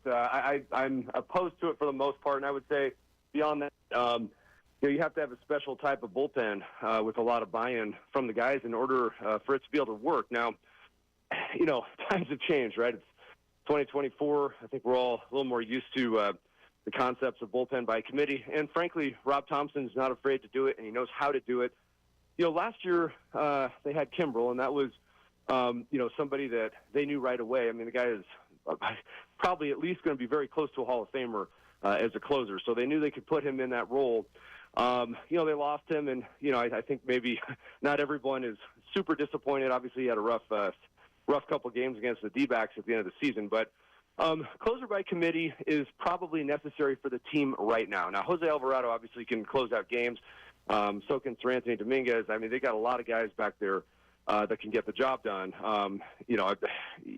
Frankly, I mean, you look at Hoffman and Soto and Kirkering and Strom, all those guys can match up really well on any given day. But I think it just gives Rob Thompson a ton more flexibility if he is going to do closer by committee to be able to get the matchups just right. And when you've got 6 guys that are all pretty nasty, it's not the worst thing. And I don't think anybody in that Phillies bullpen is opposed to it. So if they all have the buy-in and they're all really good at what they do, you might as well do it. Is it more of a necessity now, do you think, Brad, because starters don't go as long as they used to, and maybe that creeped in like, well, you have to go closer by committee because pitchers are only going, like people are happy with 6 innings now from a starter. Now you're trying to match up your bullpen. Is that the trickle-down effect of guys not pitching as much, do you think? It's part of it. I mean, certainly, if you're bringing out your ace after 5 or 6 innings and, you normally stack up a certain way, 7, 8, 9, you got your 2 setup guys and your closer. Well, now you got to cover the 6th inning as well. And so you're kind of having to use all those guys earlier. So you have to get more creative with how you use them. And I think there's that. And I just think there's also, it's not very common nowadays to see a closer throw 3 days in a row. I mean, it used to be like throwing 4 days in a row was, I'm not trying to be like an old man, get off my lawn, but like throwing 4 days in a row or 5 days in a row even was something that I did early in my career because it was expected when I was a closer. You don't see guys ever throw 3 days in a row anymore. So if you're not going to have, I mean, you could theoretically have save opportunities 3, 4, 5 days in a row if you're playing tight ball games. And so who are you going to use in those roles if your closer can't do it because it's 2024? So then you've got to use other guys. You've got to get creative. And I think there's only a handful of guys really in the game right now, maybe 7 or 8, maybe 9 or 10 closers that you just know they're throwing the 9th inning. That used to be very different. It used to be like every team would declare their closer, at the beginning of the year, and they'd try and stack it up that way. Now there's probably only about 10 teams that feel comfortable saying that. Everyone else is kind of trying to figure out how to stitch together the end of games. So the Phillies, if they do the closer by committee, which it looks like they probably will, it's not that uncommon, and it is, kind of a combination of a lot of things. The starter's not going as long, closer's not throwing as many days in a row. And, frankly, so many guys in a bullpen having really good stuff. We see a lot more of that in 2024 than we used to as well. Brad, when you were on the Phillies, and I was a sports writer back then, one of my colleagues was writing what he thought were the pros and cons of long toss, of when guys throw, and all of those things. Obviously, as you just stated, it has changed. Has it changed for the better, and how much different is it now from when, it's not that long ago, 2008, if we're going to just refer to that year, that you pitched in this league, but how and why has it changed so much? Yeah. Well, it absolutely has changed, and I think I feel pretty good making the statement saying that it is not only not better for baseball, it's also not better for relievers in general. And what we are seeing certainly is a much higher rate of injury. So what's basically happened is, pitchers starting at a very young age, middle school even, but certainly in high school now, are all very much in tune with the understanding of spin rates and how to get the most out of your body at these like drive line academies that show how to really use your core and everything else. And what happens is the pitchers end up getting a higher spin rate. They end up getting more velocity, which is great in the short term. But what we have seen is that injuries are up, more than we've ever seen, and guys are throwing less than we've ever seen. So that doesn't make any sense. But it kind of does if you think about it in a way that everyone is trying to throw 110% on every single pitch. And so the body and the shoulder and the elbow can only hold, can only contain so much of that, and then eventually they start to give way. So what we're seeing is basically higher stuff across the board, spin rates, velocity, all that, but nobody's able to, pitchers don't go to 7th and 8th inning and face hitters for the 4th time and, start the game throwing 80, 90% like Greg Maddux would do. Like, that doesn't happen anymore because starting pitchers know they're coming out after probably 5 innings. So why not just throw 100% for those 5 innings and try and get the best numbers you can? So that's what we see starting pitchers do. And then, it seems like every reliever is measured out of a bullpen by the swing and miss rates, which, if you've got a high spin rate and high velocity, you're going to get more swing and miss.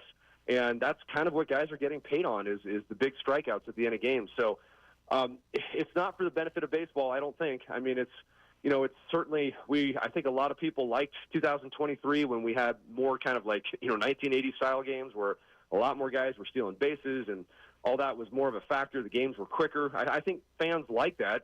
We get that if starters threw deeper into games. We're not getting that. So I don't know if fans love that. I don't think they do. But plus, as I said, so many guys are getting hurt now that can't be good for the game and for individuals. So I don't think it's for the better. Yeah, the quickness of the game, I couldn't agree with you more. Fans do like it better. I was against it. At the beginning of last season, 2 weeks into it, I said, nah, I don't like it. I don't like the clock. And then as it went on, I really did enjoy it. But you went through so many 162-game seasons and then playoffs if you were fortunate enough then. How did you break it down? Because I'm fascinated. I used to cover the NBA, and I would go to guys in the middle of the season like, how do you break it down to keep your sanity? How did you do it? It's a good question. Or do you have your sanity? I think I lost it actually somewhere along the line. Most of us did, but I think knowing, being able to really kind of compartmentalize the duration of the season, how long it is, and really just kind of understanding. I think the biggest thing is understanding that on any given day, even as a closer, even if you might end up giving up something and being the go to the game, just like really trying to take a step back and focusing on reality.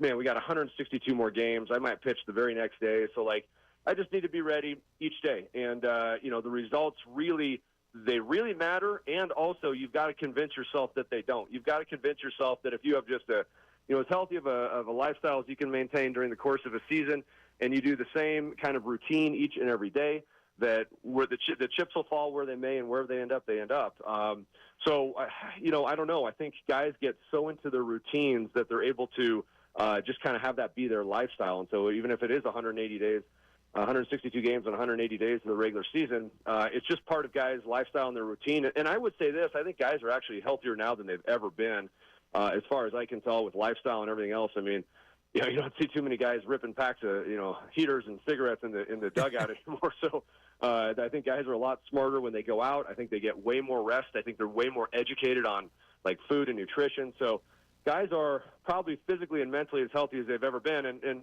that's another thing is, I think for mental sanity, since you brought it up, every team seems to have their mental strength and, coaches like that now as well. So I think it just helps guys deal with things at a higher level and process things at a higher level.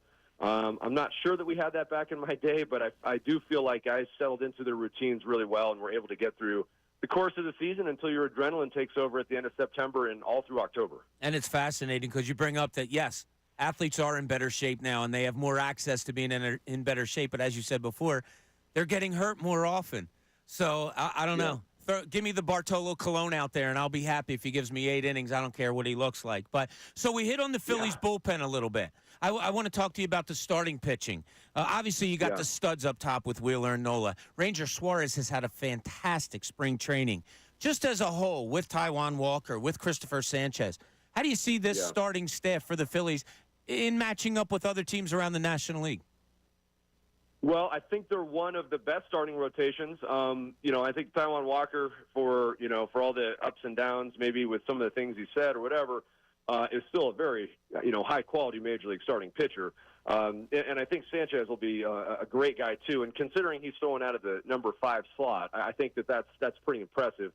I think that the Phillies match up well against anybody. And I would say maybe, a team like the Dodgers has more upside with some of those guys, but they also have way higher injury risk. And I think that, when you're looking across the league at combination of performance and guys, as we're talking about health, I mean, geez, Wheeler and Nola, knock on wood, have been models of health and 200 innings and everything else. And those guys are, that's few and far between. So I think when you think about the health of the Phillies staff and what they're able to accomplish out there, as well as performance, you can probably put them up there with just about anybody. In short bursts, the Dodgers, and if Walker Buehler's back and Glasnow has a good year and all those guys, that's fine. They've got a big upside.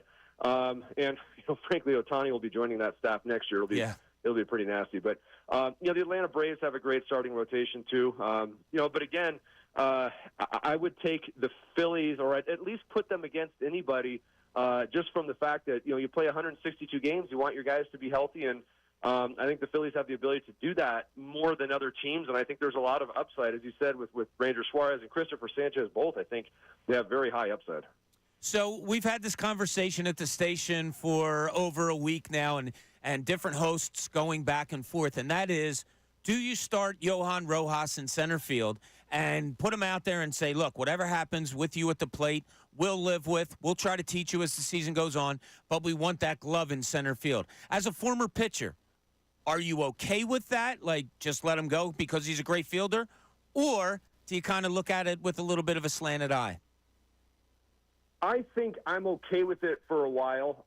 He's got to produce, of course, offensively to a certain extent. Otherwise, the defense, it's great if he plays great defense, but just put him in at the end of games. If he's able to get out there and hold his own, or at least be, capable, then I think you got to let him play, because I do think pitchers absolutely love having him out there. He's a valuable component of the team regardless, because, whether he's in at the end of games or starting games, he's a difference maker. And so I'd like to see him have an opportunity, this year, first half of the season for sure, to see what he's capable of, offensively. And I know he's been a light hitter, but who knows? I mean, maybe he puts it together a little bit more for the first half of the season, and then you got one of the best defenders, and he's a capable offensive guy, and I think he deserves that opportunity at least, and I think pitchers would all agree with that. Brad, who was your favorite pitcher to watch, either growing up or maybe now or whenever? Do you have a favorite pitcher that you love to watch? I really always loved Greg Maddux, and I think the reason is because he was always able to, like, for me, I was kind of always a 100% guy, out of the bullpen. It's funny we talk about, guys should be backing off more, but I was always kind of somebody that went out there and let it rip, fastball slider. And, I think for me, Greg Maddux was the guy that I always wanted to be like, but could never really be like, where he was just, pitching at like 90% and, making his fastball move a ton and making hitters look silly in that way. So I always admired how he went about his business, the way he kind of just looked surgical out there. I thought that was so he was always my favorite to watch. Now, you probably didn't like to watch a lot of the good hitters because maybe you faced them a lot, but who was a hitter that you could sit back and just appreciate the way he handled his at-bats? That's a great question. So, growing up in Colorado, we didn't even have a big league team until I was in high school. So I was kind of always looking around at like other teams, and I don't know. I'm thinking about all my favorite players I had growing up. I always thought Kirby Puckett was awesome, watching him in the playoffs and stuff. Man, I think probably for me, I always I hate to even say this, but this doesn't sound right, but Mark McGwire was probably the funnest guy to watch, and I know that there's a lot of things maybe wrong with that. We know what it was. But, yeah, exactly. But, man, how much fun was it to watch in his seasons? And then I'll throw it out this way. I was a right-handed hitter, but I always, every day, like in high school batting practice or whatever, I always tried to hit from the left side and try and be like Ken Griffey Jr., who's just still the sweetest swing I think the game has ever seen. So I think Griffey Jr. was probably the guy if I had to just claim one. Brad, it is always so much fun talking to you. You are one of my favorite baseball people in this whole world. When I hear you on other shows, and we're lucky enough to have you on here, really appreciate you coming on, and hopefully we can continue this in the future at some point. Awesome. Yeah, absolutely. Hey, thanks for having me. And, yeah, I'm around. Give me a holler. All right, you got it. Brad Lidge, thank you so much. The great, the terrific, the World Series winning Brad Lidge. Do you think he hurt his knee on the celebration? Really? We just got off the phone with him, and that's where you're going with this conversation? But like I said, isn't he great to talk to? He's fantastic. He really is. He's awesome. You know, when you interview as people as much as I have and we all have throughout our careers and all that, you know, there's guys that hit. And there's guys that'll ring trick. Maybe I've interviewed more than most of the people here. But I don't even have to be interviewing it. If somebody else is and I hear it, I'm like, all right, that's a guy that I need. I have to commend you totally. When we talked yesterday, and I said, yeah, we got to get a Phillies guy on. And, who can we talk to? And we've made phone calls and all that. You came up with Brad Lidge. You went out and got Brad Lidge. So, Ray Dunn, I commend you. You get a gold star for today. Very happy that you did that. I appreciate it. So, good job on you. He's one of my favorite. We had him on, I think, not World Series time. Leading up to the postseason run last fall or whatever. Yeah. And he was one of those people that, and I always make the joke with Andrew, that, like, I love the guests that give us great content, and he does. I mean, he's fantastic. That was 15 minutes of pure gold that I know we're going to be using. I know tomorrow I'm going to be on the airwaves, and I'll be using cuts from that tomorrow. Look at you. Good. But he's one of those people that when you pick up the phone, you start talking to him, I can get lost in the conversation back here on the phone because he's just so willing, down to earth, willing to talk to you behind the scenes, which is what I love. And I always joke with Andrew, that's why I love in a guest, that, I get a good conversation before you guys get a good conversation on the air. And he's one of those people. So that's why I was like, you know what? Let's close out the first week with the closer. Let's bring in the closer. And I'd say, you know what? He was perfect. He was perfect today as well as he was in 2008. Really, really good. I mean, really, really good. So I'm glad Brad Lidge joined us. And as he said, keep that number, Ray, because call him anytime. So we're going to be doing that. He's going to regret that one. Yeah. Hi, Ray. That's what it's going to come to. Brad, how are you? Yeah. What's up, buddy? You want to go watch a game? Beers with Brad and Bob. As long as we're on Phillies talk, and I love everything Brad said about, chiming in on the closers and talking about the starters, everything like that. I did bring up to him the Johan Rojas situation, and it was a big bone of contention this morning. I don't know if you have it at the ready, Ray, about the conversation between – okay, we'll do that next segment. But there was a good conversation between Andrew and John. They disagree about how it should be handled. Andrew says that Johan Rojas should go down to AAA and find himself in at-bats. John's more of the no, plug him in. He's got a great glove. What are you expecting out of the 9-hole slot anyway? Tyrone chimed in and said, Andrew, you're completely wrong. They had at it. I came in for the crossover. Sorry, Andrew. Don't agree with you. I finally, yesterday, it did come to me, Ray. Yeah, I'll take that extra glove out there. And if you throw him down to AAA and AA, and this is what I tried to talk to Andrew with this morning, but he was being a little stubborn. Where are your best coaches? Where are your best hitting coaches? They're up here with the major league team. Where best for Johan Rojas to keep learning how to hit at a major league level than being up here with those coaches? I have totally put my vote in towards your number 9 hitter, your starting center fielder, for me to open the season and be patient with it, is Johan Rojas. Now, I do believe it's going to become an eye test. I don't think it can be as simple as, oh, my God, look at him. He's hitting 178. Get him out of there. No. Does he get you some walks at times? Is he a little disruptive on the base paths? People forget. Pat Egan 2 years ago, wanted the Phillies to call up Johan Rojas for a playoff run simply because the guy can steal bases in bunches. So I think that's going to be an eye test to me. If he gets on base, if he gets some walks, maybe some bunt hits, even if he's hitting 180 to 200, when he gets on base, is he disruptive? Is he doing things that you say, okay, man, when he's on the base pass, things happen? And maybe that overtakes, like his glove, it'll overtake the low batting average that you're probably going to get out of him. I've said before, I'm not a huge fan of the light-hitting left fielder, and I'm talking about power, that you're going to get out of Brandon Marsh. Probably the light-hitting, as far as power, that you're going to get from Johan Rojas. I don't love that 2 of my 3 outfielders are probably not going to hit more than 15, 18 home runs. I don't love that. And then in Castellanos, I've told you before, what I always look for him is that combination of home runs and doubles being more than 60.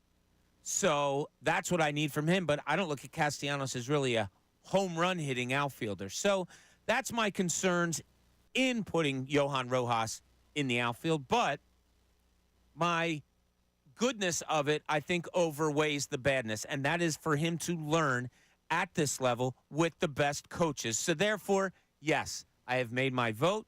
Johan Rojas, you are my starting center fielder if I was the manager of this Phillies team, and you are batting ninth until further notice. So that's where we are. A whole lot to hit on. We gave you questions about the Flyers and the Sixers about their murky playoff march. If you want to check in, 610-632-0975, or you can text us at that very same number, 610-632-0975. When we get back, we're going to hit on some of those texts. Also, jump into the breakdown, the landscape of the Flyers in this murky march to the playoffs. This is Midday Shows. Bob Cooney, 97.5 The Fanatic.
97.5 The Fanatic and 97.5thefanatic.com.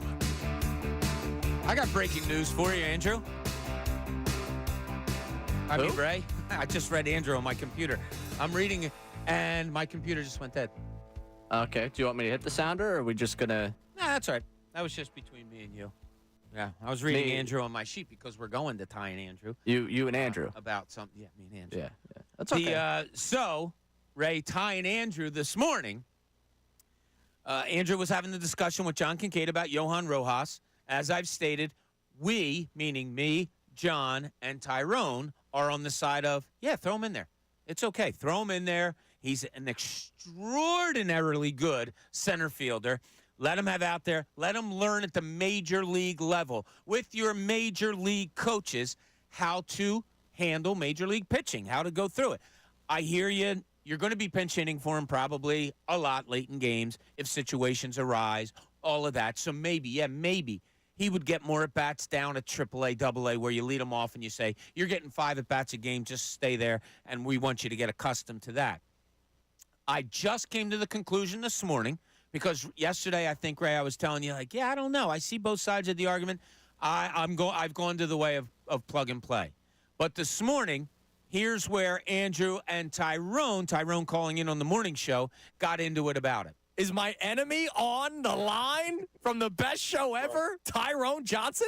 Andrew, what's going on here? What is wrong with you? Are you okay? I'm trying to understand seriously why you feel this way. And you know why I'm worried? Are you letting all these big-time superstars off the hook? I'm not letting them off the hook. We're talking about the psyche of a player. Oh, my God, we don't want to hurt his feelings sending him down. How is he going to feel if he's hitting 150 and then they have to send him down? I'm just saying give him time in AAA. I respect all of your opinion, but they're saying they reworked his entire swing. The guys that are there every single day. So if they're reworking his entire swing, wouldn't you rather him try to get some 5 at-bats a game, reworking that swing, or getting maybe 3, getting pulled late in big situations and facing top pitching that he can't touch? I'd rather him play against major league pitchers. You want to know why? Because AAA won't teach us whether or not he can hit major league pitching. The only way to find out that you can hit major league pitching is if you can hit major league pitching. There it is. I understand what Andrew is saying, but if you have to pick a side, and I have, I'd rather just throw him in there. And the point that Andrew made is the one that I could argue most against him about going down and getting more at bats. Okay, you're getting him against less superior pitchers, and you're being guided by less superior coaches. There's reason guys are batting coaches in Major League Baseball, and it's because they're probably so good that you don't want to have them in AA and AAA. So here he's learning the most. I equate it to like high school, say high school basketball. A freshman comes in and he's got some talent. You really want to throw him in there. You want to see if he can hang with the big boys. And you say, well, he's a freshman. Maybe we should just throw him to the freshman practices to be with the freshman coach to play against freshman players. Okay, he's going to go there and dominate. Is he getting the experience of a varsity coach playing against varsity players? I think I'd rather go that way. So that's where I am with this. So I came into the crossover today knowing that I was on the side of Tyrone and John and against Andrew, and I presented him a beach ball that said Wilson on it. And I said, here you go, Andrew. You're on an island all by yourself, much like Tom Hanks was in Castaway. Here's your ball. Go play. Go have your thoughts elsewhere. Ray, I'm anxious to hear if you've come to a final, conclusive decision on what does this team do with Johan Rojas? Leave Andrew on that island.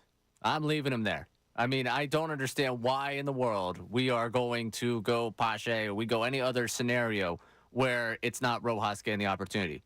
This is the guy you're excited about. This is the guy also defensively that's giving you more than anyone else who's going to bat 9th in this lineup. Ultimately, it is not as consequential what he does than the rest of the top of the lineup. And ultimately, I'm not going to learn. I mean, I feel like I'm just repeating what everyone else has hit on already with this. But ultimately, I'm not learning anything by having him in there at AAA. Oh, he hits 300 AAA. If he comes up here and he's not used to Major League pitching. And, if he has a nice flash at the beginning of Major League pitching, what are we going to know about his ability to adjust throughout a season? You give him 2 months, you're going to be able to see how he starts, how he adjusts, how he goes through. Why are we delaying the inevitable? We want to see if he's good at the major leagues. Let's see if he's good at the major leagues. And one of the points that I brought up, and I think it's bigger than anybody has talked about is how disruptive he is on the base pass. Now, granted, 190, 200 average, he's not there that much. But when he is, I think it's incumbent upon him, and I think as fans we have to remember how many bases he can steal, how easily he can go first to third on a single. He's probably your fastest runner. And that's another thing you're teaching him, how to base run. You know, you have to teach him where he's looking when balls are hit when he's on first base, whether he can go first to third. He's a young player. Where better than to groom those skills than up here with a Major League Baseball team? So, yeah, Andrew congratulations, your first week on a morning show. Way to go, Andrew. You and your little ball, Wilson, you can go talk to it and sit there and you guys can talk about Johan Rojas. The one thing that Andrew said this morning, I forget the player, he was talking about somebody, yeah, they can do this, but they can't do that. I find it a lot in society anymore. We want perfection from players. And I brought it up a little bit on the crossover. It's okay if a guy is specifically a three-point shooter in basketball, to me. It's okay if a guy is a home run hitter in baseball pretty much exclusively, to me. Some guys just are that. They're specialized.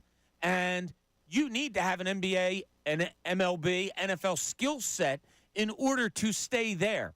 He has one. He does have one. It's not like you're throwing him in there and saying, well, hopefully he gets better with his glove and his bat. He has a very, very good MLB skill set, and that's being able to play center field.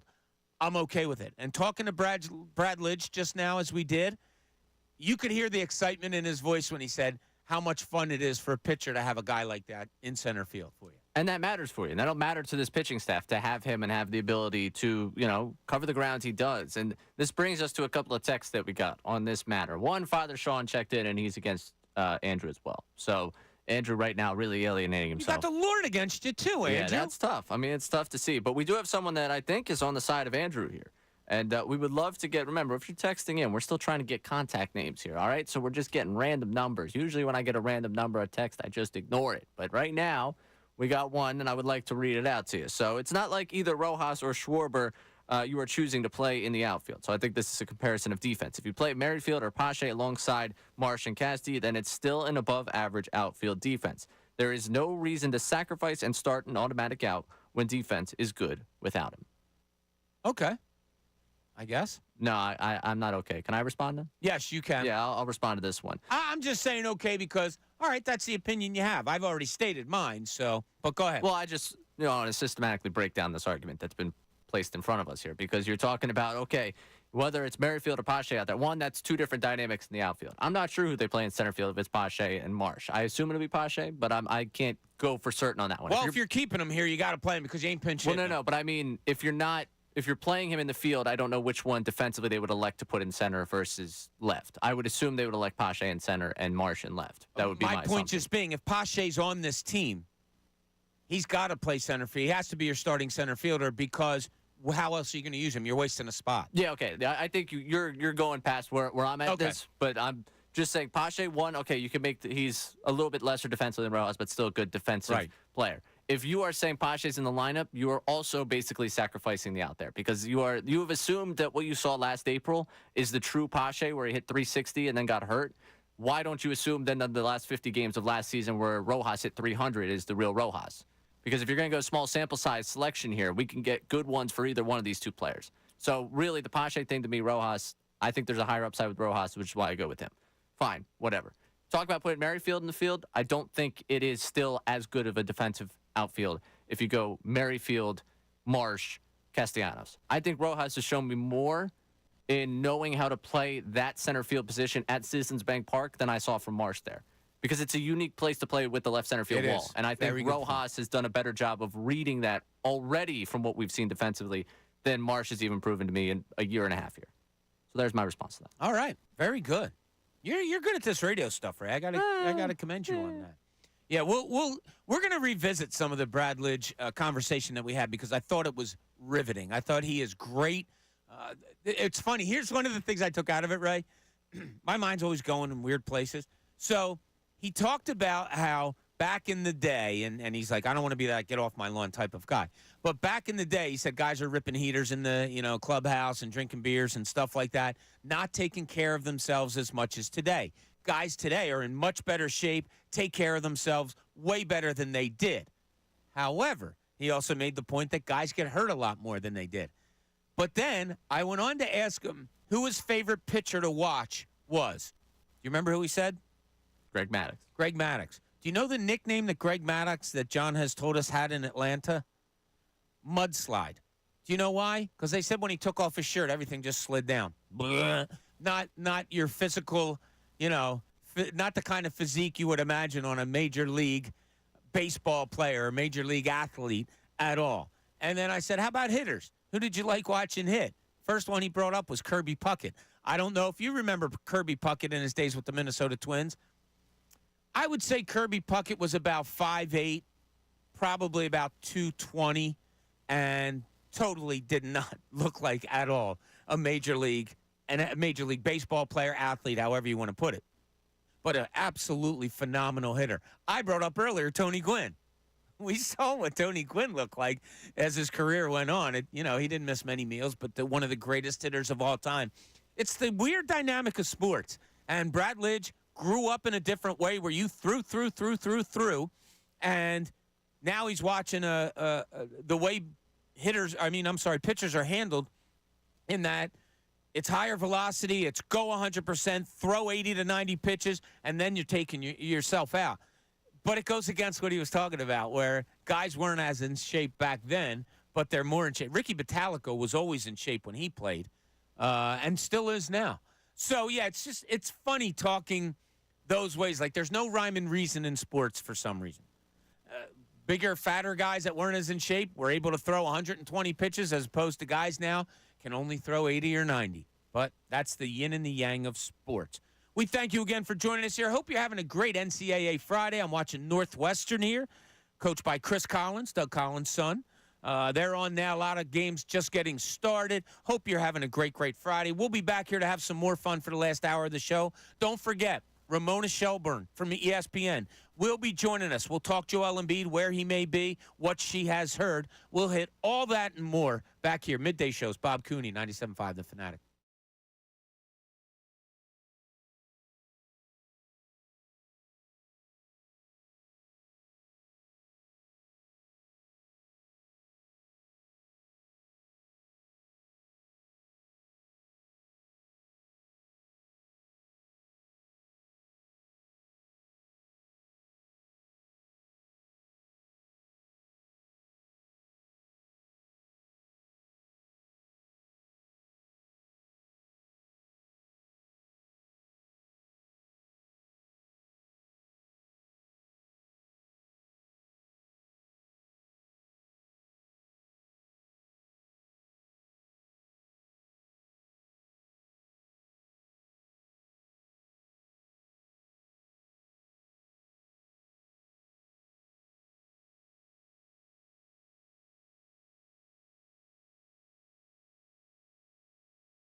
Everybody around the office is talking about it. So, Brad Lidge, thank you, because it stirred up a lot of conversation as far as the Philadelphia Phillies go, how pitchers are handled, just talking to Tyrone about it. Of course, Ricky brings you great insight on it all the time.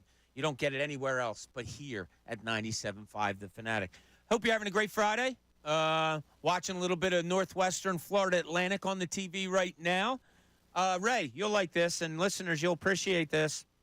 I got a text from my son Kyle, who I told you yesterday played 18 holes, chipped him from 50 yards out, then went home with a buddy, watched games, drank beer, had fun. Here was his text today, Ray, and I don't want you to be jealous because you had an A-plus day yesterday, and I assume you're going to have an A-plus day again today. This from Kyle. Got an 18 in less than 3.5 hours this morning. About to clock in an 8-hour shift at the local pub. That's great. What are you doing tonight? Not that. I said, you're my idol. Hopefully I might meet a couple of my friends out for a beer or something to watch a little bit of the games. But and don't worry, Kyle takes public transportation. He's got a rail system that goes right to his apartment and takes him to right downtown I've been down Charlotte. that town. Oh, yeah, you have. I That's took right. that rail system. I told you what bar to go to downtown. It's a beautiful town down there. I really I'm a do big love fan of Charlotte. Yeah, I really do. It was when I was covering the Sixers. I have cousins that live there also, and my age cousins that it's been one of my closest all my life. So when I would get to Charlotte, his wife would demand that I come over and she make me a home cooked meal in the middle of the dredge that is the road trips.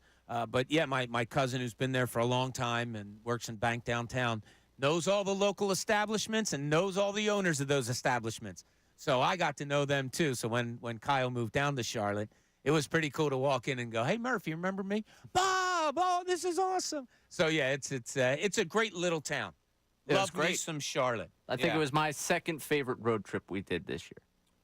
I can't Second or imagine. third. Let me see. Your first favorite wasn't anywhere Texas, I'm thinking. No.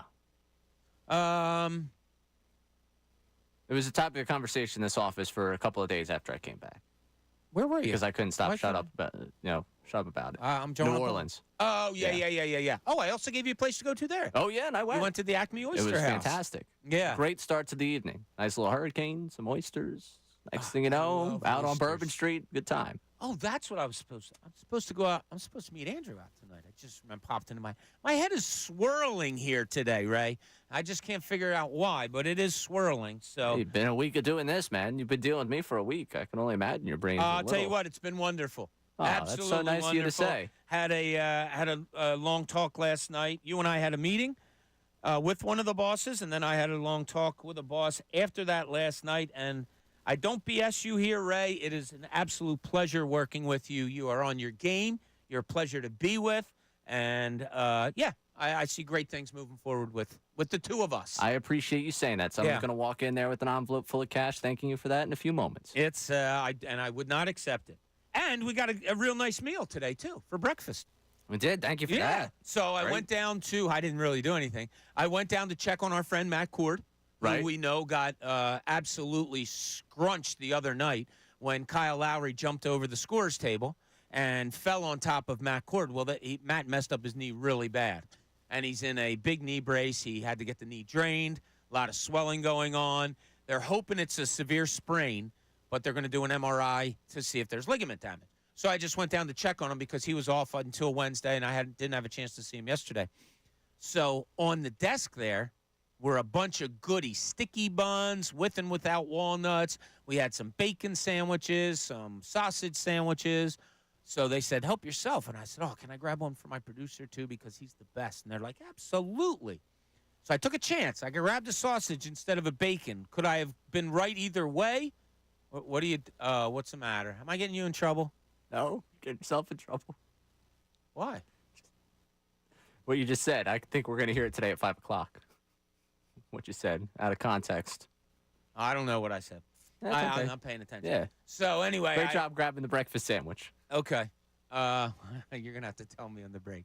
But I'm getting to know you, so I figured I'll grab you a sausage sandwich, which I did, and you consumed it rather healthily. So It was great. It was a great sandwich. I appreciate Matt Cord and everyone down there taking care of me. Steve Vasilati, Yeah, another good friend of ours. We have a lot of friends in the radio business in this building. So. we do. Yeah. It's nice because Matt always, hello, hey, Ray, how are you? I always joked with Andrew that, like, sometimes I walk around here and it's like, oh, a college kid got lost. That's why I grew the beard for the first week of the show because I was like, you know what? I'm going to look a little older.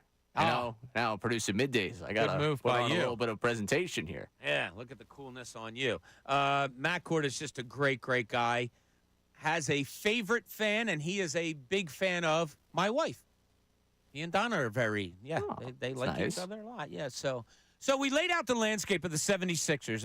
The topic that we started with at the beginning of the show was it's kind of a murky March right now, going to the playoffs for both the Sixers and the Flyers. The murky March of the Sixers I just laid out, but there might be some light at the end of the tunnel as Drew Hanlon comes to town, and it looks like Joel Embiid might be getting individual workouts with him, and maybe he's closer to getting back on the floor than any of us realize.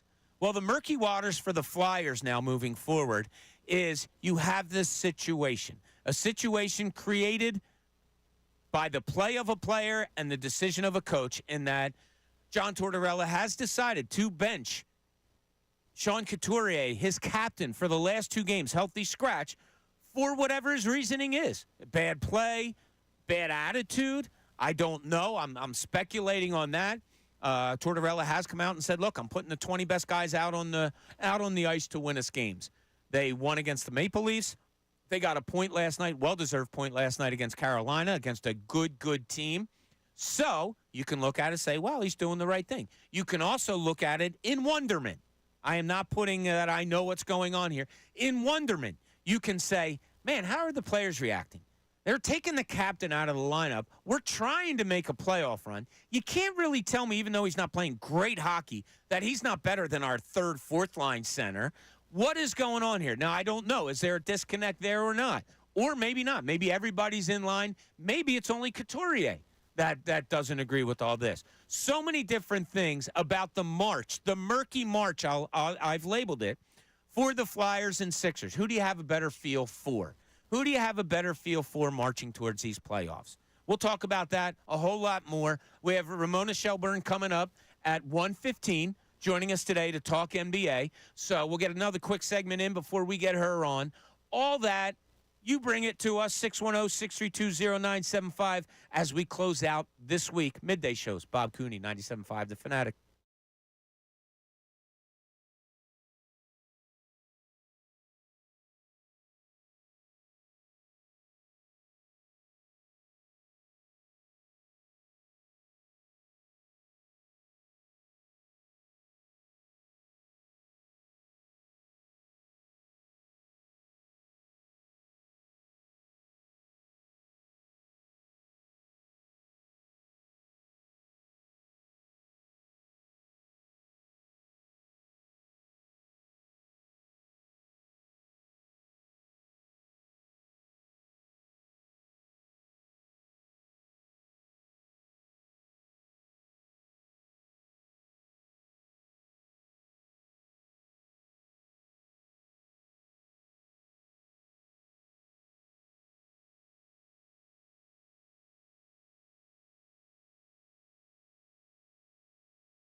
great Friday afternoon.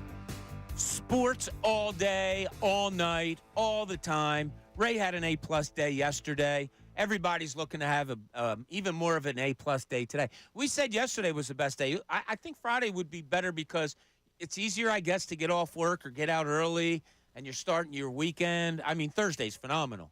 But in the grand scheme of things, I guess Friday's a little bit easier for you to get out of wherever you are, either taking off or like today, right? I'm doing this drive-in all week long. It's the first time in my life I have ever worked, air quote, normal hours. I have never gone into an office at like 8, 9 o'clock in the morning. I've always worked off hours. Left the house at the same time every day this week. And it varied from 25 minutes to 50 minutes to get in here. So I guess nobody really works Mondays and Fridays, it seems like. Because Monday and Friday, I breezed in here. No big deal at all. Tuesday, Wednesday, Thursday kind of sucked. But today I left the house at the same time, 23 to 5 minutes today, I think it was. I tried to warn you. It's just different every day. Monday and Friday, if you want that extra 5 minutes of sleep, it's there. For you, if you want the extra 5 minutes of whatever you do in your morning routine, it's there. So to recap something we talked about a little bit earlier, and it is NCAA tournament day. You have the Flyers in the middle of a playoff march, the Sixers also, and they'll take on the Lakers at 10:30 tonight, right here on 97.5 The Fanatic. I have some thoughts on that game that you might not like, but I'm going to give them a little bit later. But we anointed a legend last night in college basketball, and it was so much fun to watch. And it kind of encompasses what the tournament is about. And then later on, you have Samford making a huge comeback against Kansas, against a really high seed, an established program. I think they're in their 26th straight year of March Madness. And Samford makes this huge comeback, falls short. But like Ray said, he and his friends were up screaming and hollering until 1 in the morning because that's what March Madness is. But what it also is you learn about players that you may have never heard before. Ray, I'm going to go out on a limb, and I'm sure many of our listeners will be very disappointed in me. I did not watch 1 second of Oakland men's college basketball this season. Didn't even try. Serious, man? Didn't look. I didn't search to see in what I read. It has what to watch. I didn't look up to see if Oakland was playing to watch. Are you serious, man? I watched 30 games, all of them, every minute. Are you disappointed in me? I'm incredibly disappointed in you. I'm shocked. How did you not know? How did you not know the guy that's name is already slipping my brain that Jack hit all Gohlke. those threes? Yeah, that guy. How did you not know about him? His mom is now a national treasure. She was showed much last night. I watched every single one of his Division II games, okay? All 5 seasons, I was locked in. This is a guy that I want the 76ers to trade up to draft, okay? I don't know why he wasn't recruited by anybody out of high school. A 0-star recruit is how he was labeled in something that I read about him today. But last night, our man, Jack Gohlke, for Oakland, goes out against Kentucky and hits 10 3-pointers. Leads his team to an unbelievable victory over Kentucky, John Calipari, all those freshmen that are, supposed to be going to the NBA in a few years. And Jack Gohlke goes out and just lights them on fire with 10 3-pointers. I believe he became one of 4, maybe 5 people in NCAA tournament history to hit 10 or more 3-pointers in a game. The record is 11. But let me read you this legend's stats for the season if you didn't hear these earlier. Jack Gohlke for Oakland this season shot 135 for 355 from the floor. Of his 135 makes, 131 were from 3-pointers. He made 4 shots in 2-point range. Of the 355 shots that he took, 347 of them were 3-pointers. He took 8 2-pointers all season long. And then last night, he goes out, does what he did against Kentucky. I love it. I absolutely love it. It's what the NCAA tournament's about. It's why you sit at a bar, a friend's house, your home, and you just absorb it all. And tonight it's great. Last night it got interrupted for me and for maybe many of you out there as At 7 o'clock, I did. I went over to the Flyers. I started watching basketball here in the office, went home, watched it up until 7, and then I switched over to the Flyers. Tonight, it's a little better because the Sixers don't start until 10:30 against the Lakers. So you can get in a full day of college basketball before you turn on those Sixers tonight. That game I don't like. I don't. I told you before, the Lakers score points. There's been 2 times this whole season they haven't scored over 100 points. One was against the Sixers in November, where the Sixers annihilated them, but they also had this guy, 7'2", 280, like Joel Embiid. That's right. He was playing for the Sixers then. He's not now. My point being, this Sixers team, it's tough to get an identity on with all the injuries that they have. LA's just going to look to outscore you. Tonight they can make it easy, and they're going to put up points. I don't think the Sixers can match them points-wise. So I think tonight is a tough night for your Philadelphia 76ers. But we're going to get more into the Sixers, into the NBA, with Ramona Shelburne from ESPN, who's going to join us at 1:15. A lot of great stuff to ask her. She's been on top of this Joel Embiid situation for a while now. We actually crossed paths at one time in our career. I don't know if Ramona remembers that, but I will bring it up to her. But a great guest always to have on the show. We will have her at 1:15. This is Midday Shows. Bob Cooney, 97.5 The Fanatic.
Fanatic.com. Thanks for coming back with us. Just want to let you know that the 12 o'clock hour, it was brought to you by Service First Heating and Air Conditioning. Get 0% financing for 72 months and a $500 rebate when you purchase a complete heating and cooling system from Service First. Learn more at servicefirsthvac.com. I had somebody reach out to me just a minute ago saying, hey, Bob, on your way home yesterday, did you get to see the Battleship New Jersey? Because I did bring that up yesterday. It was something I wanted to do.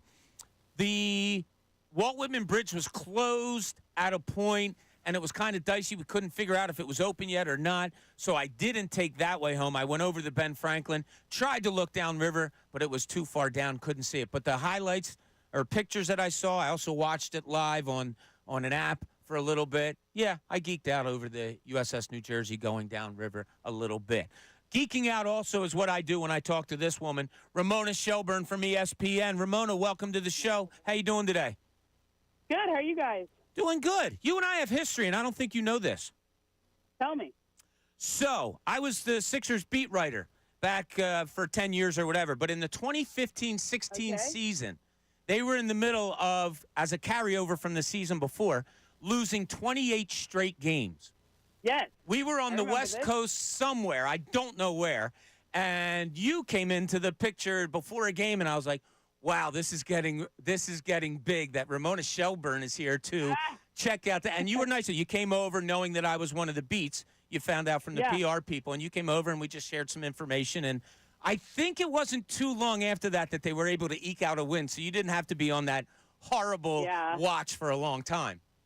I remember also, like, that year, I think I remember going to Philly in the midst of that losing streak and trying to catch, when we first started to get to know Brett Brown and when we first started to get to know some of the guys on the teams and stuff. And that was definitely different. Quite the scene in the NBA. It's funny because, like, now it's kind of common for teams to tangle. I mean, the Pistons did that this year. I mean, there's been so many teams that are doing that over and over. But at the time, it was quite radical. It was why I'll never forget it. Like I said, I don't remember where we were when I first saw you. We were on the West Coast somewhere, and I think I teased you about it. I said, wow, this is getting to be big if they got you here. And you said, yeah, I'm here until they win. Lucky for you, it wasn't that much further down the road that they did pick one up. But the happenings surrounding the 76ers, even all the way back then and coming to now, always surround Joel Embiid. And you've been on top of it forever with all these things. I was down at practice on Sunday. Nick Nurse teased us a little bit with he was on the floor, non-contact drills, smiles. Other players came out. It was great to see him and all that. Do you know anything more about the Joel Embiid situation that you can share with us? Yeah, I mean, here's what's hard about the modern media environment, right? Where a lot of what we're all sharing is just kind of repeating what we've said before. Yeah. It's literally, I remember I did NBA Today, and it was 1 week. I think I basically said the same thing from 1 week to the next, but the way it gets picked up and aggregated comes across very differently because 1 week they go, the Sixers are optimistic. He'll be back by the end of the year. Maybe those last couple weeks of it, of the season. And then the next week I go, well, I mean, he's nowhere close right now, but there's still optimism. He comes back by the end of this regular season.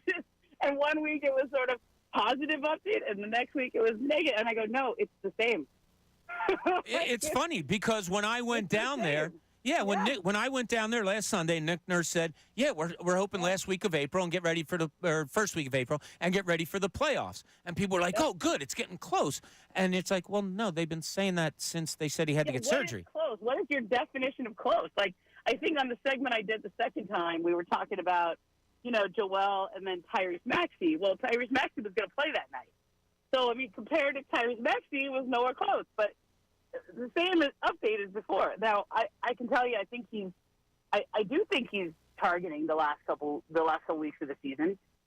There is as Nick said the other day, he's in that ramp up stage, right? Yeah. I think he is on the court doing things. I know he's back in Philly doing things right now.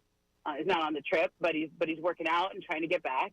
But I think the sense I get is nothing has changed. It's the same plan that's been in place, and it really just depends on how he feels during this ramp-up process. I mean, this is meniscus. I think he had surgery on it maybe 6 years ago or something. It's just like you're starting to get into that where you need to be protective of the long-term health of that knee. And so I think he's going to ramp up the right way. There's no like, I got to get back tomorrow so we can so I can play in this game. We're going to do this the right way. So you guys in Philly want that, right? You don't want him to come back until he's 1,000%. Right, and looking for that silver lining, right? That's what we're going to do. We're always going to look for the goodness of it. Oh my God, Ramona Shelburne said it's getting close. Well, it's getting close because the calendar keeps going forward every day. What is close? Like, is your definition of close like going to play tonight? No. He's not playing tonight. I mean, close to me is within the next week he's going to play. He's not there yet. Like, he needs to ramp up, and then you need to ramp up and get your conditioning going. Then you need to be able to have one-on-ones. Then you need to be able to do 5-on-5. Then you need to be able to take contact. Like, there's a whole progression that they do whenever a player's coming back from an injury. And this is like the reigning MVP. Like, you're not going to mess around with his long-term health. And so they're going to do everything the right way so that when he comes back, he feels 100%. And I think that it's the same plan that's been the whole time, which is the last couple weeks of the season. What is that? The season ends April 15th, 14th, something like that.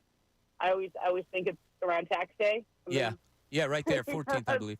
Yeah, something like that. It's around that. So it's been the same information, and then I think the way it gets distilled by the millions of aggregator websites and the echo chamber of that, it distorts it. But I don't think anything has changed. He's in the same place of, like, we're ramping up and just see how it feels as you ramp up. Yeah, and the little bit of light that was shined upon this week was that Drew Hanlon put out a tweet, wheels up to Philly. So now, so he's here working with him, as you just mentioned. Joel's working by himself, and it's the ramp-up period, which I've laid out many times, having been around the team. Yes, you put it out perfectly. By yourself, one-on-one, 5-on-5s, non-contact, contact. Okay, are you ready to go? And that's where it's going to be. And the way that I've always, like, when I talk to people in and around the team, the way everybody thinks about it is they've just got to hold it down and hold on to that at least the 6th seed, at least, so that they get a chance for him to come back, get some conditioning, get some games under his belt so that he can be close to his best for any kind of a playoff run. You don't want to come back and be in the play-in tournament. And if it happens, it happens, but you'd rather avoid that, like any team. But they all are just trying to win the ones they can win. And I think that's why it was so important for Maxey to come back from that concussion that kept him out for a while. Because they just, they have to lean on him. Yeah. Now, I want to talk to you about the building of this team around Joel Embiid that has taken place since he's been out. You go through the trade deadline, you add a Buddy Hield, you add a campaign, you bring in Kyle Lowry. Kyle Lowry's going to get minutes. Like, when Joel Embiid gets back, that's your starting point guard. Nick Nurse said it to me flat out the other day. How do you like the makeup of this team surrounding Joel Embiid moving forward should he come back at the end of the season? I mean, I love that Buddy Hield has a reputation as a good shooter. He hasn't been that guy as much since he's been there, but he is a really good three-point shooter, and that's what you need around Embiid. You just got to have, guys who can drive and kick and shooting so you can space the floor. And, I think the blueprint for playing around Embiid, and this is, I think this is maybe the whole NBA, right, because they're the defending champs, but they got to construct a team that has the same way that Joel can play the same way that Jokic plays, right? You get drivers and cutters, you get shooters around him, you space the floor, and let him take apart the offense, take apart the defense. Because to me, Embiid's passing has taken a giant step forward this year. I think he's always been a good passer, but this year I think he's even making decisions even quicker. And yes, his scoring has gone up, but that's almost a function of there's more weapons around him that teams have to respect, right? So I think they did a really good job at the deadline. Adding people. I think it'd be nice if Melton was healthy because we're going to need him in the playoffs, defensively especially. And but I think just literally getting guys who can hit a three and space the floor where teams have to guard them. That's you have to have that in the modern NBA. That's Duncan Robinson in Miami. You can just name these. Every team's got those. Sam Merrill in Cleveland. It's just somebody where they have a gravitational pull. And I think last year that construction was off. I mean, the fit with Harden was not a perfect one. He's not a great catch and shoot three guy. He needs the ball in his hands, and he's a great driver, and he's a good step back three guy. But that was never like an easy fit. And I think this year's team is much better, especially with the way Maxey plays and Tobias and the guys they've added. It's funny. One of the guys they added that you didn't talk much about there, and when I heard that they were looking to get him in Kyle Lowry, I thought, okay, what are you talking? Oh, yeah. 12 to 15-minute a night guy, a guy that's there for his presence more than anything. Now he's going to be a 30, 35-minute a night guy. He's going to have to be on this team. When you look at it, and you've seen his career, I've covered his career up front. I know Kyle, yeah. Yeah, how do you handle that? Do you say, wow, I'm surprised that they had to do that, or maybe that's a really good fit?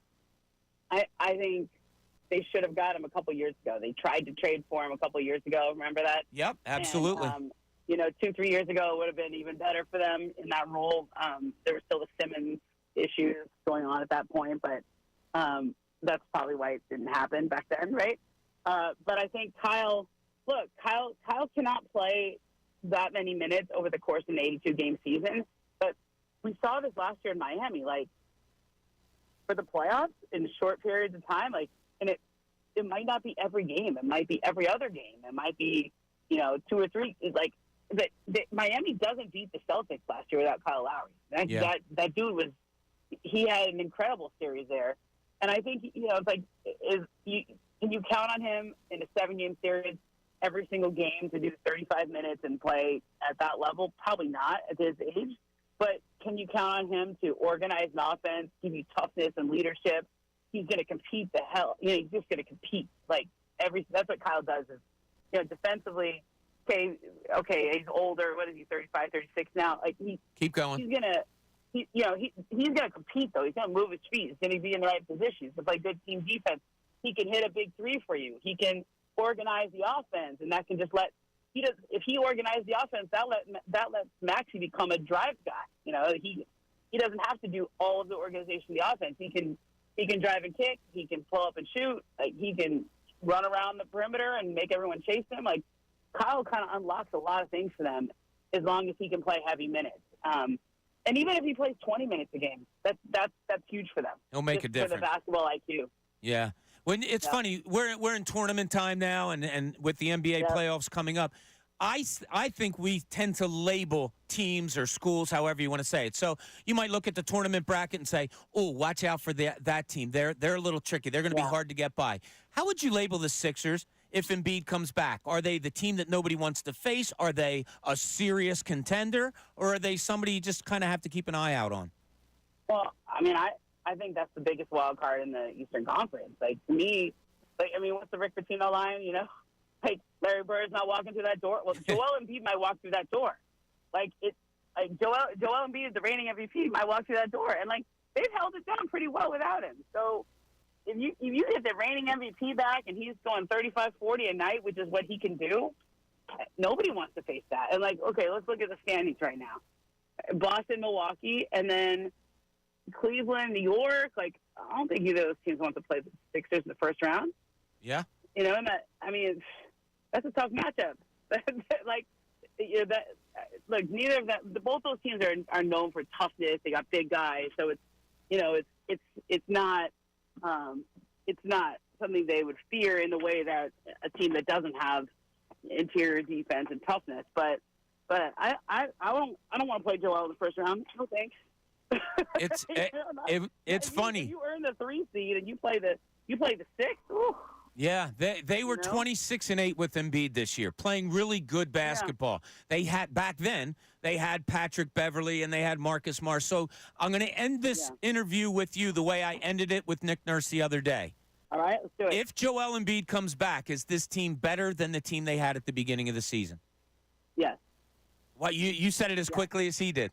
Oh yeah. Look. I'm factoring in the fact that there was are we talking about a happy James Harden or a disgruntled James Harden? Well, Harden didn't play, so he got out. I was talking more of the team that had the Patrick Beverley, the team that was kind of more established with Embiid after that nonsense got taken care of.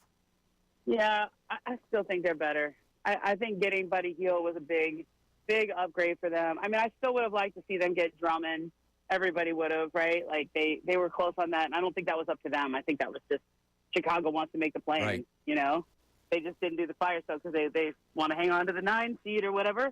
And that's fine. That's their prerogative. But, you know, other than that, I think they're better. Like, you know, I think Pat Bev's a loss, but then you replace him with Kyle Lowry. That's like toughness, leadership, and probably a better offensive player at this stage in their careers, right? Yeah. You know, I think Morris was good for them for a little bit, but then he fell out of the rotation in L.A. and, you know, that fade. I love Batum. You know, I mean, I think they got some good players in that trade with the Clippers for Harden. I think Hield on paper at least is a really good acquisition. Right? We'll see how that actually plays out. Take some time to learn how to play together. But I like the Kyle Lowry edition. I think it gives them a different character. Yeah. Well, Ramona, listen, can't thank you enough for joining us for a few minutes today. We probably are going to hit you up down the road if you don't mind to get some more of your expertise. Really appreciate you joining us. You got it, bud. All right, take care, Ramona. Ramona Shelburne on the Comcast Business Hotline. A lot of good stuff there, Ray.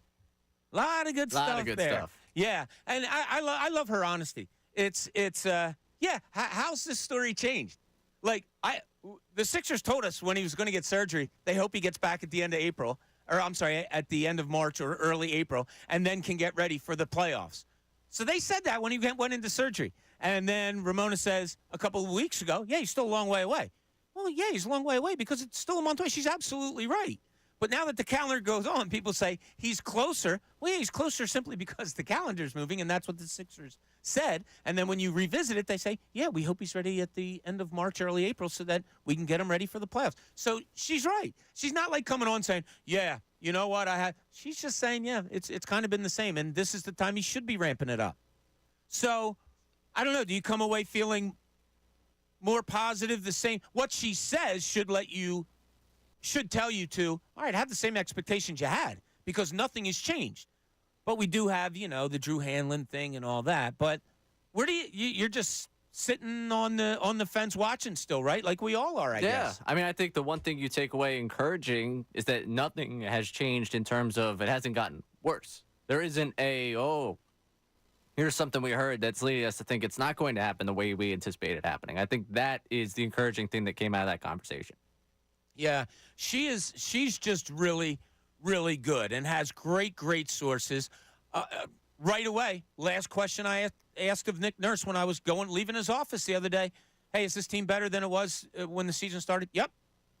And she included the James Harden thing. I don't in my mind. I'm not saying I'm right or wrong. He didn't play.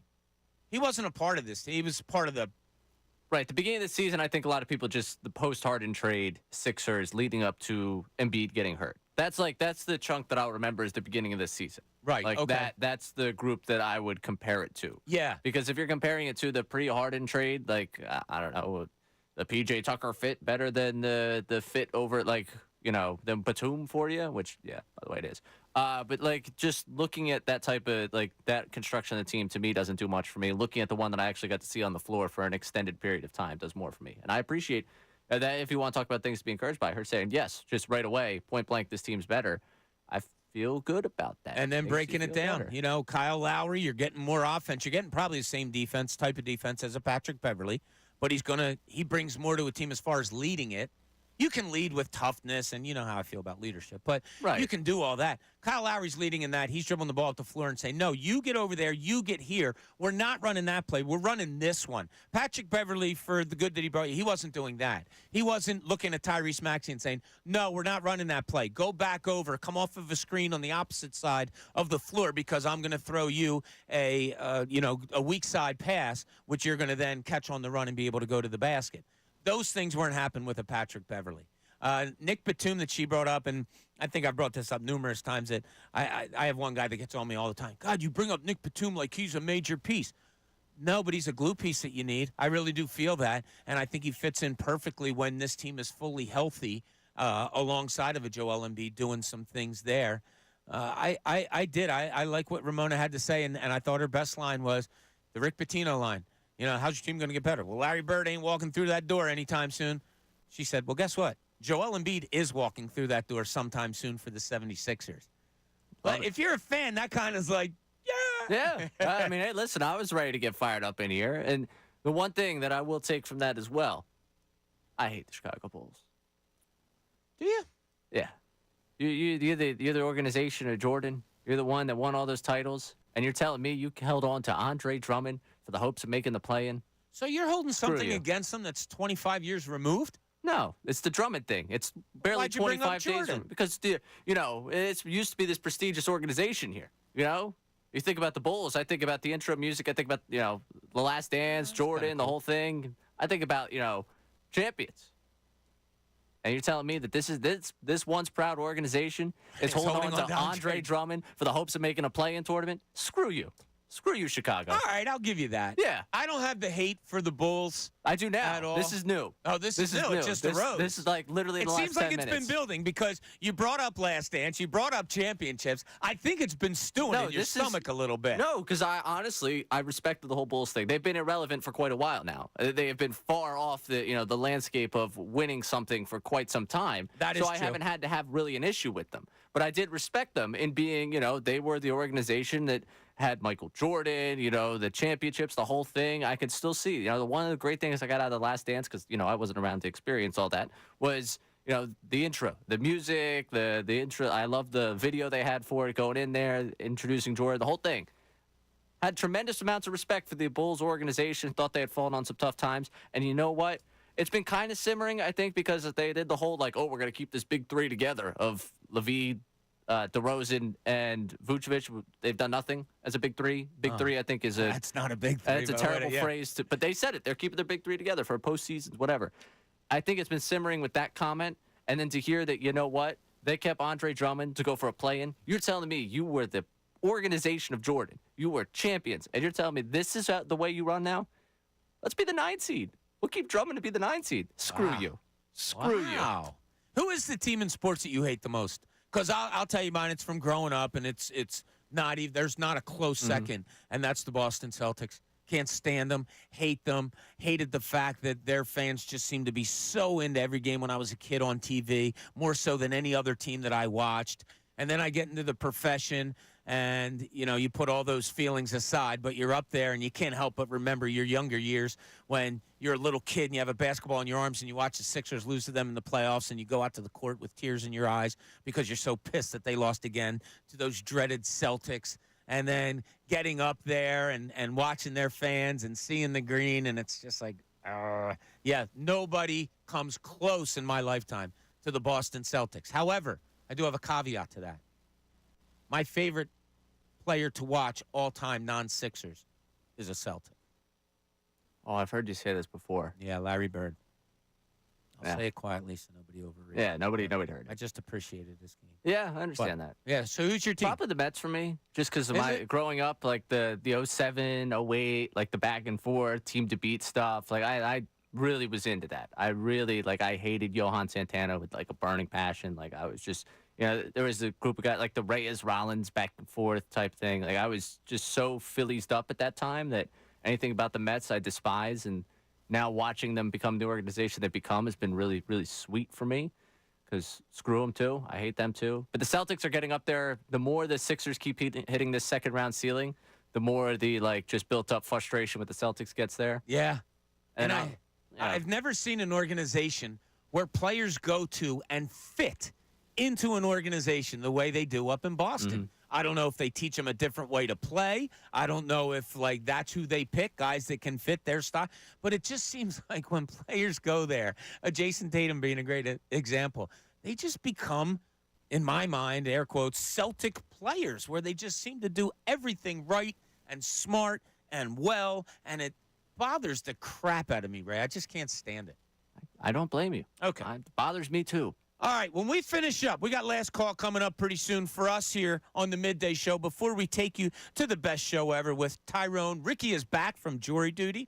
Jen, of course, is here.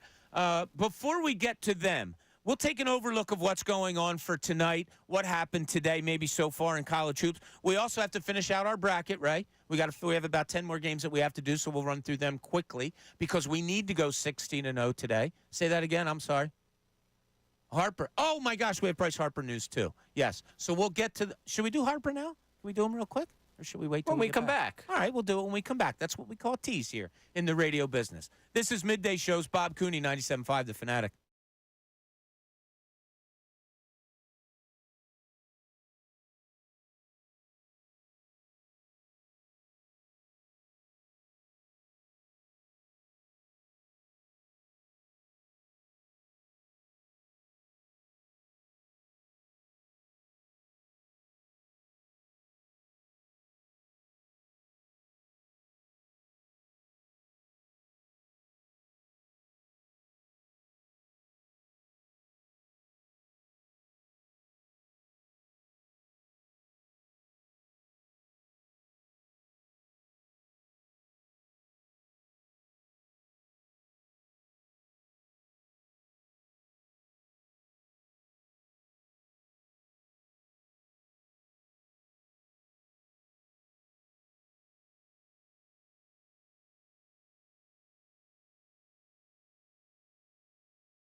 Fanatic.com. All right, to finish out our first week as the Midday Show here at 97.5 The Fanatic, Going to have to do a little rapid fire because we have a lot of business to take care of. First thing, knockout. Knockout is next Wednesday. Sixers, Clippers. Game is at 7:30. After the game, if you're the fifth caller right now to 215-263-0975. Fifth caller, 215-263-0975. You win 2 tickets to go to the game. You get to go on the court after the game and compete in the knockout competition with a bunch of other people, including a bunch of people here at the station. And Ray has written something on our station website about the odds for different people that are participating in that. So, fifth caller, 215-263-0975. It's all presented by Ferguson HVAC, your Delaware Valley Train Heating and Air Conditioning distributor. Visit Train, TRANE.com to find a Train HVAC dealer near you. Ray, we have news. It's not worthy of breaking news. However, you say we have news, and it concerns the Philadelphia Phillies. Yeah, I just feel like the Sounders going to get people, like, all fired up. Okay, I agree with your decision. Yeah, so this is Matt Gelb saying Bryce Harper got 7 at-bats on the backfield. He hit an opposite field homer and beat out an infield single. He was happy to see some velocity. He is hoping to play first base tomorrow in Tampa against the Yankees. He's back. All right, Bryce Harper's fine. He's going to be good to go opening day. Not worried about that a little bit. What I am worried about is our bracket, Ray, so let's run through these final games because you and I have to go 16-0 today. We accept maybe 15-1, but nothing less. If we do, I tear it up. It doesn't come out on this show anymore. So we have 8-seeded, this game's going on, but 8-seeded Florida Atlantic versus 9-seeded Northwestern. I got a good feeling about Florida Atlantic. I don't know why. Do you? Yeah. You're going FAU? I don't know why. All right, I'm going to give you that one. I was thinking of going Northwestern, but I have some ties there, so I had to take myself out of that. I mean, I've been watching the game here. Yeah, okay. I don't think so. I don't think you need to go there. Okay. Auburn, Yale. I like Auburn to make a run in this tournament. I think they're going to win more than a couple of games, so I'm going with Auburn on that pick. You okay with it? I'm okay with it. I'm a little concerned, though. Charles Barkley last night said we're not losing to a bunch of nerds, and that's exactly what you would say before you lose to a bunch of nerds. Charles, you can't go there. 5th-seeded St. Mary's. That team, I swear to that school just rolls off 27-win seasons. It's great. Like every year. St. Mary's at 5th seed against 12th-seeded Grand Canyon. Give me St. Mary's. Okay, I got you, right? It was already in before you even said it. Okay. 4th-seeded Alabama against Charleston. 4th-seeded Alabama against 4th-seeded Alabama. All right, I was going to take Alabama also. Next game that we have going on here, I'm going to take an upset. You got 6th-seeded Clemson against 11th-seeded New Mexico. I am taking New Mexico. Okay. All right. I don't care what you say, Ray. That's fine. I think I actually took New Mexico, too. Tyrone had this conversation with us in between the breaks. The 11 seeds are the new 12 seeds. Oh, okay. That's Yeah. right, yeah. All right, I'm down with that. And what was it yesterday? Who went 3-0? Was it the 11 seeds? I think it was the 11 seeds, All right. if I remember correctly, because I am currently filibustering to go see that. Attaboy, I'm proud of you. Yeah, it was the 11 seeds that went 3-0 yesterday, including our guy DJ Burns. We didn't even shout him out today. DJ Burns went for 16. Yep. Our man who, look, I hope to God nobody's taking offense to this. I said that he's a cheeseburger light of 300 pounds. He's listed at 6'9", 275. If you see him on the floor, he's a bigger man. Yeah. Like one Plays of the with biggest finesse. you'll see out there. But he's got great feet. He has a great feel for the game. He's a really good passer. He plays a finesse game, although he's 6'9" and listed as 275. Somebody you want to check out when NC State plays. Baylor Colgate is a 314. Yeah, I mean, it's Baylor. It is Baylor. You don't like saying it, but you're going to go with it. Yeah, I love you, Colgate, but I'm sorry. One of the teams that you have very high in your office pool is Houston. You have them going a long way, so I'm going to put them down to beat If Longwood. Houston doesn't win, someone please check in on me. Okay. All right. We can do that. 8-9. Nebraska, Texas A&M. Let's go Nebraska. Oh, I was going to go the other Let's way. go but A&M. No. It's already written down. You said no, come on. No, I already You wrote have it the down. paper. Number 5, Wisconsin versus number 12, James Madison. I am going with the purple team. That's James. That's right. Yeah, you like that? I like that one. Beautiful campus. Went there to visit it when one of my sons was looking at colleges. Had a friend that was the head basketball coach there before. who now was the head coach at DePaul this year. So we're going with James Madison. Duke, Vermont. A lot of people, when they do these pools, they go against Duke because they just don't like them. Right.